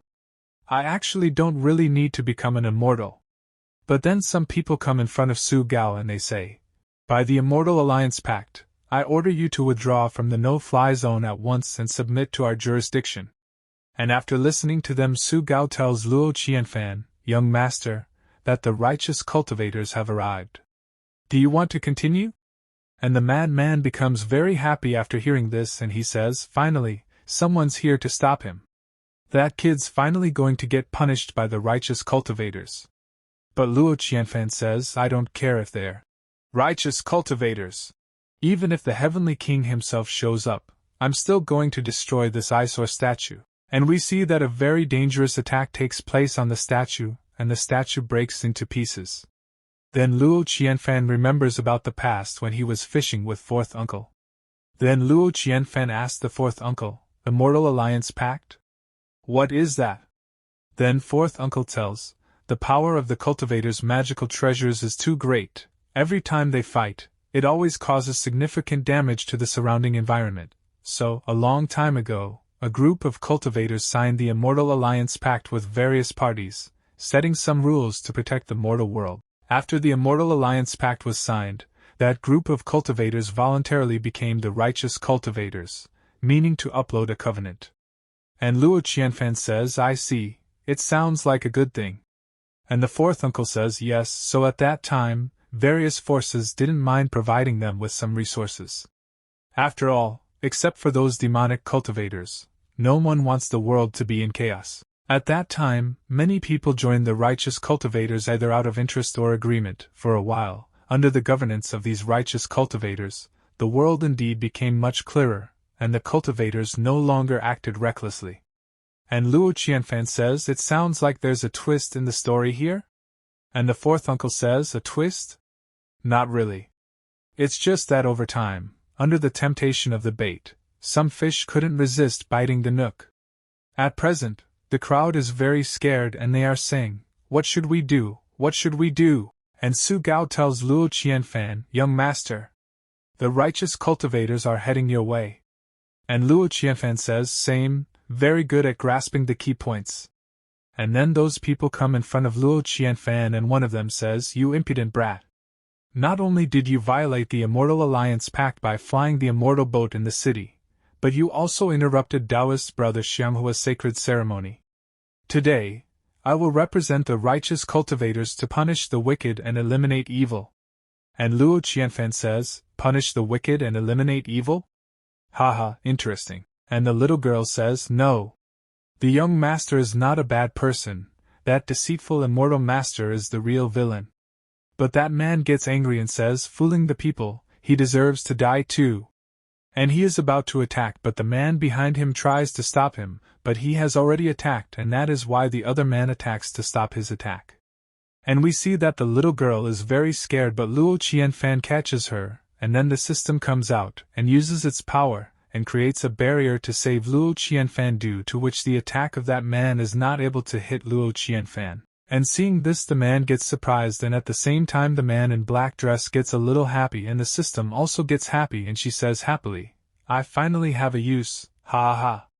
And we see Luo Qianfan, who had taken out a token to stop the attack of those people, but he says, forget it, let her be happy, seems to be under a lot of pressure, and is about to go crazy. And Luo Qianfan asks the little girl if she is okay? So the little girl says, yes, I am fine. And the other man says to the man in white dress, there are still mortals here, how can you kill them? And the man in white says, mind your own business. And Luo Qianfan says, Righteous Cultivators? Is this how you uphold the world? And the man in white says, how we Righteous Cultivators act is not for you to judge. And Luo Qianfan says, did you know about the demons preaching and sacrificing the people in Liaoguang's city? And the man in white says, so what if we knew? And Luo Qianfan says, you knew he was harming people, and you did nothing? And the man in white says, the Immortal Alliance Pact does not prohibit Xianghua from preaching to the masses. Besides, it's a mutual agreement, no one forced these mortals to believe, why should we interfere? And Luo Qianfan says, organizing such a large-scale event is not something that demons could do alone, so, you Righteous Cultivators had a hand in it too? And the man in white laughs and says, so what? Let me tell you, Taoist brother Xianghua is registered with us Righteous Cultivators, preaching accord to the rules. Are you planning to kill me too? And Luo Qianfan says, blasting you with one shot wouldn't be enough to vent my anger. And the man in white cloth says, haha, the rules of the Righteous Cultivators are to unite against external threats. If you dare to kill me today, no matter what your background is, be prepared to face the entire Righteous Cultivators. How about it? Can you bear this cost? And Luo Qianfan says, it's tiring to talk with my head up, Su Gao. Make him come down. And then Su Gao comes behind him, but the man in white clothes notices Su Gao, but now it is too late, and Su Gao attacks him, but he controls himself. And we see that Su Gao comes behind Luo Qianfan, and the man in white clothes is getting very angry, and then the system says to Luo Qianfan, you triggered a choice mission. You are caught in a dilemma. Will you choose to bow to the corrupt and harmful righteous cultivators, or choose to be a coward, tuck your tail between your legs, and apologize? And Luo Qianfan says to the system, you're not hiding your selfishness at all now. And the system says, stop dawdling, make a choice quickly. Luo Qianfan then takes out a pendant he was wearing around his neck and says, sigh. I don't know why I'm always being forced to make choices today. Don't you know I hate making choices the most? Well then, leave everything to fate? Heads you live, tails you die. And the man in white clothes says, are you joking with me? And Luo Qianfan throws the pendant towards that man. And on the other side we are inside the cave. We see the old man coming out of the spider web, and his power has now reduced a lot, and he is very angry, and he is saying, unwilling. Clearly, I swore long ago to be cautious. It's just a statue of Xianghua. If it's destroyed, we'll just build another one. The heavens grant me fortune, letting me encounter such a delicacy, comparable to a gourmet meal. If I can eat him, it's better than devouring thousands of inferior delicacies. So hungry. This rotten mortal body truly has many restrictions, so hungry I don't have the strength to cast spells. Then the old man looks at his hand and cuts it and starts spitting out his own blood. He starts drinking his own blood, and after drinking his own blood he says, finally have some strength. When was the last time I ate? Too long, I can't remember. I'm finished with the appetizer. It's time for the main course. Although this will lose 3 to 4/10 of the nutrients, but so be it. After tasting that flavor, it feels like bugs crawling. I can't resist. I really can't resist. On the other hand, we see that someone has thrust a sword into the chest of the man in white clothes, and seeing this the man in white clothes gets very shocked, and so do the system and Luo Qianfan. And we see that behind him his own companion kills him. He is killed and his other companion gets very scared after seeing this thing, but before he can escape from there, his own companion kills him. And after killing both of them, the man in black clothes says to Luo Qianfan, young Master Luo, it's better not to dirty your hands. Others can't kill righteous cultivators, but if righteous cultivators kill each other, there's no need to worry about revenge from the righteous cultivators. And Luo Qianfan says, congratulations, you've completed the loop. But do you know me? So the man in black clothes says, I don't know you, but I was fortunate to have seen the immortal Luo mansions. Thoughts to the ends of the earth. Boat, given that, your identity is not hard to guess. And his Luo Qianfan gets a little surprised on hearing this, but he laughs and says, I see. Well, do you mind explaining to me at what point the plot is now? Then the man in black clothes bends in front of Luo Qianfan and says to him, young Master Luo, please forgive my presumptuousness. But I killed them because they deserve to die. Then Su Gao teases Ing and says to her, Lord Ing, are you alright? It's rare to see you fail. Then Luo Qianfan says to the man in black, tell me, why do they deserve death? And the man in black says, half a year ago, during an investigation, I unexpectedly discovered this vile practitioner of incense rituals performing inhumane acts. At the same time, I discovered that there seemed to be shadows of the Righteous Path sect in it, so I immediately chose to report the case directly. But after a long time, I did not receive any response from above, and then this man came to me, attempting to persuade me. According to the rules within the Righteous Path sect, he had no right to read the investigation dossier I reported directly. But not only did he know, the higher-ups also chose to remain silent about it. And Luo Qianfan says, it seems not just tolerance, but someone tacitly approved of this sorcerer's actions. And the man in black says, yes, you and I think so, so I accepted his recruitment. I knew that with my strength alone, I couldn't break through this situation, so I chose to temporarily endure. During these days, I personally witnessed the people being treated like pigs by this sorcerer. And the Righteous Path, which should have been protecting the people, became the butterpaper wrapping around rotten meat, aiding and abetting the wicked, actively covering up the stench. And Luo Qianfan says, so why do you have the courage to kill today? And the man in black says, because of you, young Master Luo. Please forgive me. I couldn't investigate this case on my own, so I involve you, relying on your background to cause a commotion, to draw the attention of the Righteous Path sect's higher-ups. And Ning was about to say something to Luo Qianfan, but Luo Qianfan calmed her down and said to her, "You wanted to borrow a knife to kill? Then why did you ultimately do it yourself?" And the man in black clothes says, "This is an internal matter of the Righteous Path sect. How could I let you, young Master Luo, dirty your hands?" And Luo Qianfan says, "Within the Righteous Path sect, what is the punishment for killing a colleague?" And the man in black clothes says, "Death without doubt." And Luo Qianfan says, "No regrets?" And the man says, "Regretted before killing, nervous during the kill, but felt relieved the moment it was over, so no regrets." And Luo Qianfan says, "Sigh, you know I hate trouble." And the man in black says, "Rest assured, these 2 Righteous Path sect members died by my hand. There will be no further entanglement with you or the eternal Luo family. Today, you merely stumble upon a case of the Righteous Path's dereliction of duty, felt dissatisfaction. You don't need to worry about anything that happens next. As for the sorcerer who narrowly escaped, don't worry about it, young Master Luo." And we see that the mark on Luo Qianfan's forehead starts glowing again, and the man in black gets a little surprised seeing this, and the system he is getting angry. And then evil Laura starts coming out from Luo Qianfan's scar, and Luo Qianfan says, "Can't even think about it without it happening." And the man in black clothes says, "It's the sorcerer forcefully activating the wedding curse from a distance. This act greatly damages his lifespan. Is he crazy?" And Luo Qianfan tells the system, "I also want to know, why did he suddenly target me?" Then the man in black clothes starts using his power, and he says, "Xiao Yaoyan. Don't worry, young Master Luo, I can deduce the sorcerer's current location through the wedding curse.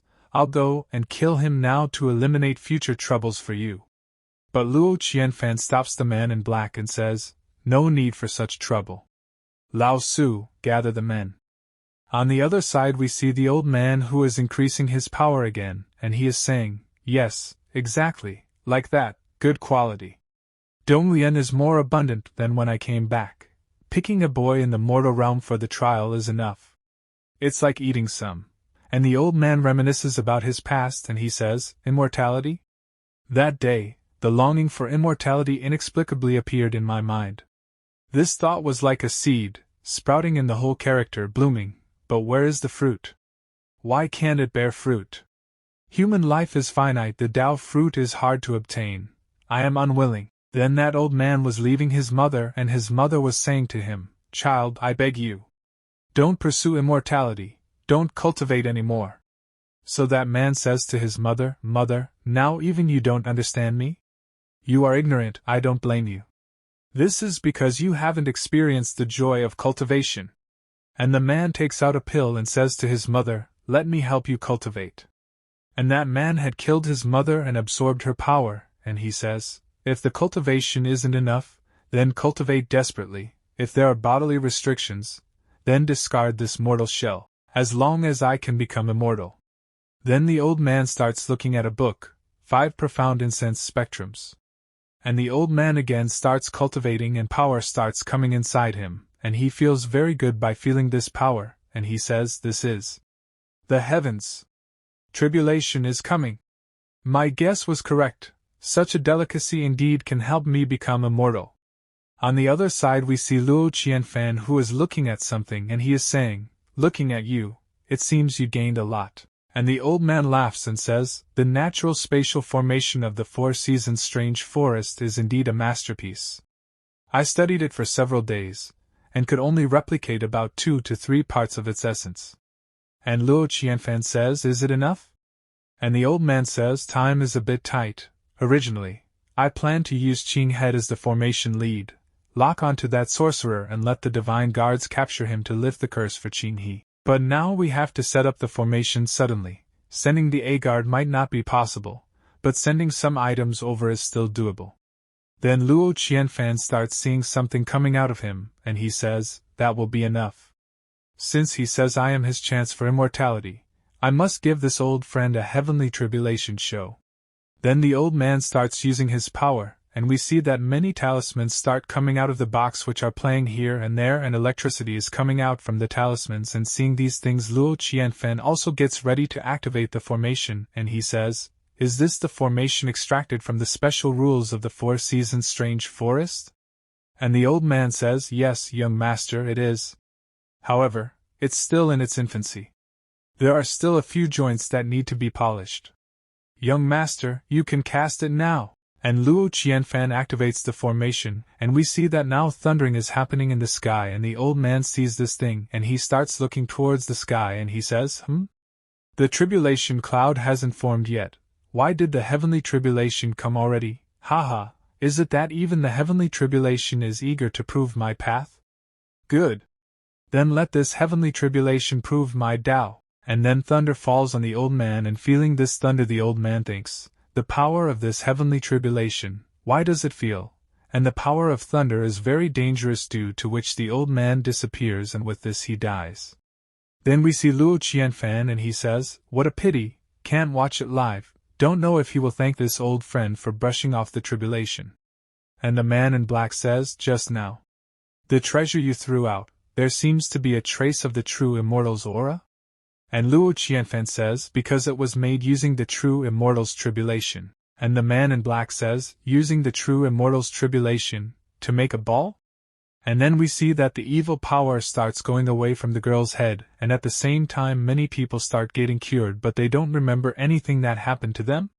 And Ing says to Luo Qianfan, the bridal curse is lifted, the power given by the demon path has become a rootless duckweed, starting to dissipate. And Luo Qianfan says even the most splendid wedding dress can't be worn for a lifetime. Ing, how is your body? So Ing says, don't worry, young master, just a bit of vitality depletion. The young master destroyed that statue in time, so my foundation is not damaged. And then the system says to Luo Qianfan, the best part is yet to come. Congratulations to the host for completing an over-level kill. You have achieved a hidden task. To me, the realm is just words. You will receive the killer's relics.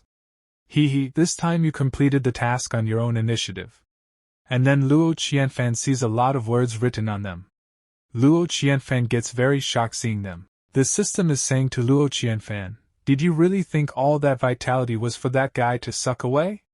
His cultivation got stained with my vitality.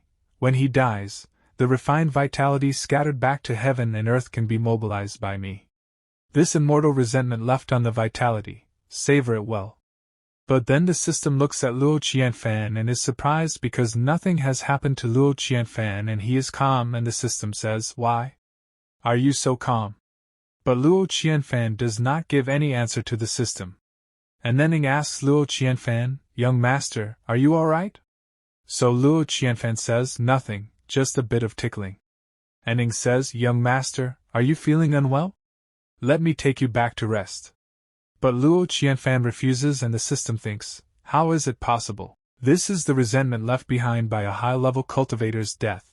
How can someone who has just condensed their spirit in the mortal realm be unaffected? And the man in black clothes comes in front of Luo Qianfan and is about to say something to Luo Qianfan, but Luo Qianfan tells him, as I said before, I prefer to avoid trouble. And the man in black clothes thinks, as expected, it still doesn't work.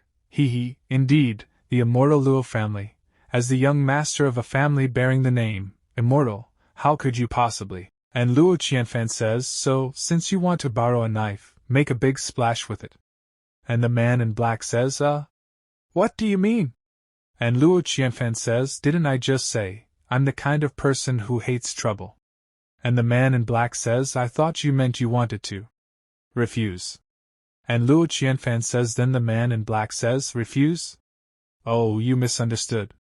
The professional team I hired advised me that, to avoid trouble, the best solution is to nip the bud, but if it's really hard to resolve, don't hesitate, escalate the situation and stake everything on it. Luckily, my family is strong.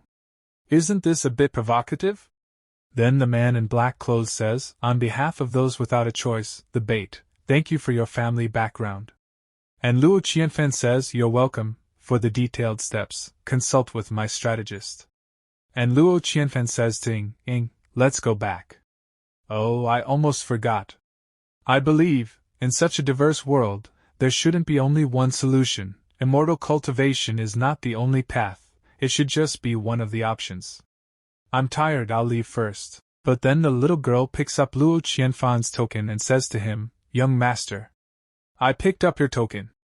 So Luo Qianfan tells the little girl that now this token is yours. And hearing this, the little girl gets a little surprised and she starts looking at the token and she says, "Huh? Strange, didn't the young master just use this to guess heads or tails? Both sides are the same." And the man in black clothes thinks, so life and death are in his hands. And Ing brings Luo Qianfan to the ship, but looking at Luo Qianfan it seems that he is very tired and he slowly starts fainting, and there is a system in front of him and Luo Qianfan is speaking to the system. "You, what did you do to me?" After some time we see all three of them getting very worried for Luo Qianfan, especially Ing, and Su Gao says to Ing, "Steward Ing, since you already discovered the anomaly with the statue, why didn't you break through immediately?" And Ing says that it was my negligence. And the old man says, "Enough. This isn't one person's responsibility, it's because we have been too indulgent." Then a lady comes out of Luo Qianfan's room and seeing her, Su Gao asks her physician, "How is the young master?" So the lady says the young master's condition is somewhat strange right now. And after listening to the lady, all the three people are very shocked and they are not able to understand anything. Then the lady says, "But you can rest assured for now, the young master's body is fine, not only fine, the young master's state is very good, so good that it's frightening." Then we see Luo Qianfan, who is lying very comfortably. After some time he wakes up and says, "What do you want to say?" Then the system says, "You really didn't feel anything?" And Luo Qianfan says, "A bit." Then the system says, "And then?" And Luo Qianfan says, "That's it." And after listening to all these things of Luo Qianfan, the system starts getting angry and she says, "How can you not feel anything? Such heavy resentment, enough to change a person's temperament drastically." And Luo Qianfan asks the system, "So that's yours intention? Using the resentment you've collected to make me change as you wish?" So the system says, "Don't make it sound like I'm harming you. What I helped you collect was the cultivation power dispersed to the heavens and earth by that demon. It just carries some of his obsession to become immortal. It will mostly just affect you a little." And Luo Qianfan says, "Interestingly, you collected that demon's power?" So the system says, "Collected, not plundered. Simply put, when that demon absorbed the vital energy I gave you, I was also polluting him at the same time, so when he died, the unknown cultivation power could flow into you under my control." And Luo Qianfan says, "So your previous extreme reaction, like having your tail stepped on, was just acting? The purpose was to transfer vital energy to me? Nice acting." And the system laughs and says, "He, it's all thanks to you, host, for strengthening your constitution earlier, otherwise, it wouldn't have been possible to bear so much cultivation power at once." Luo Qianfan gets a little surprised and he says, "Cultivation power? What's the difference from the vital energy you gave me?" So the system tells, "There's a big difference. In the spirit condensation realm, you can only borrow the power of the vital energy, but after advancing to the meditation realm, you have the ability to refine it. That's the true beginning of the path of cultivation." And Luo Qianfan says, "So, am I right that the vital energy we absorb in the convergent stage is borrowed from the heavens and earth, and when we start refining it in the meditation realm, it becomes our own cultivation power?"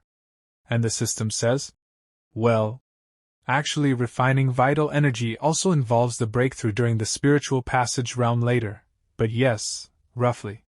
And Luo Qianfan says, "I haven't broken through because of it, so it's like I was just taking the bus before, but now I've chosen the car rental service. And oh, strictly speaking, I've stolen a car, whoa.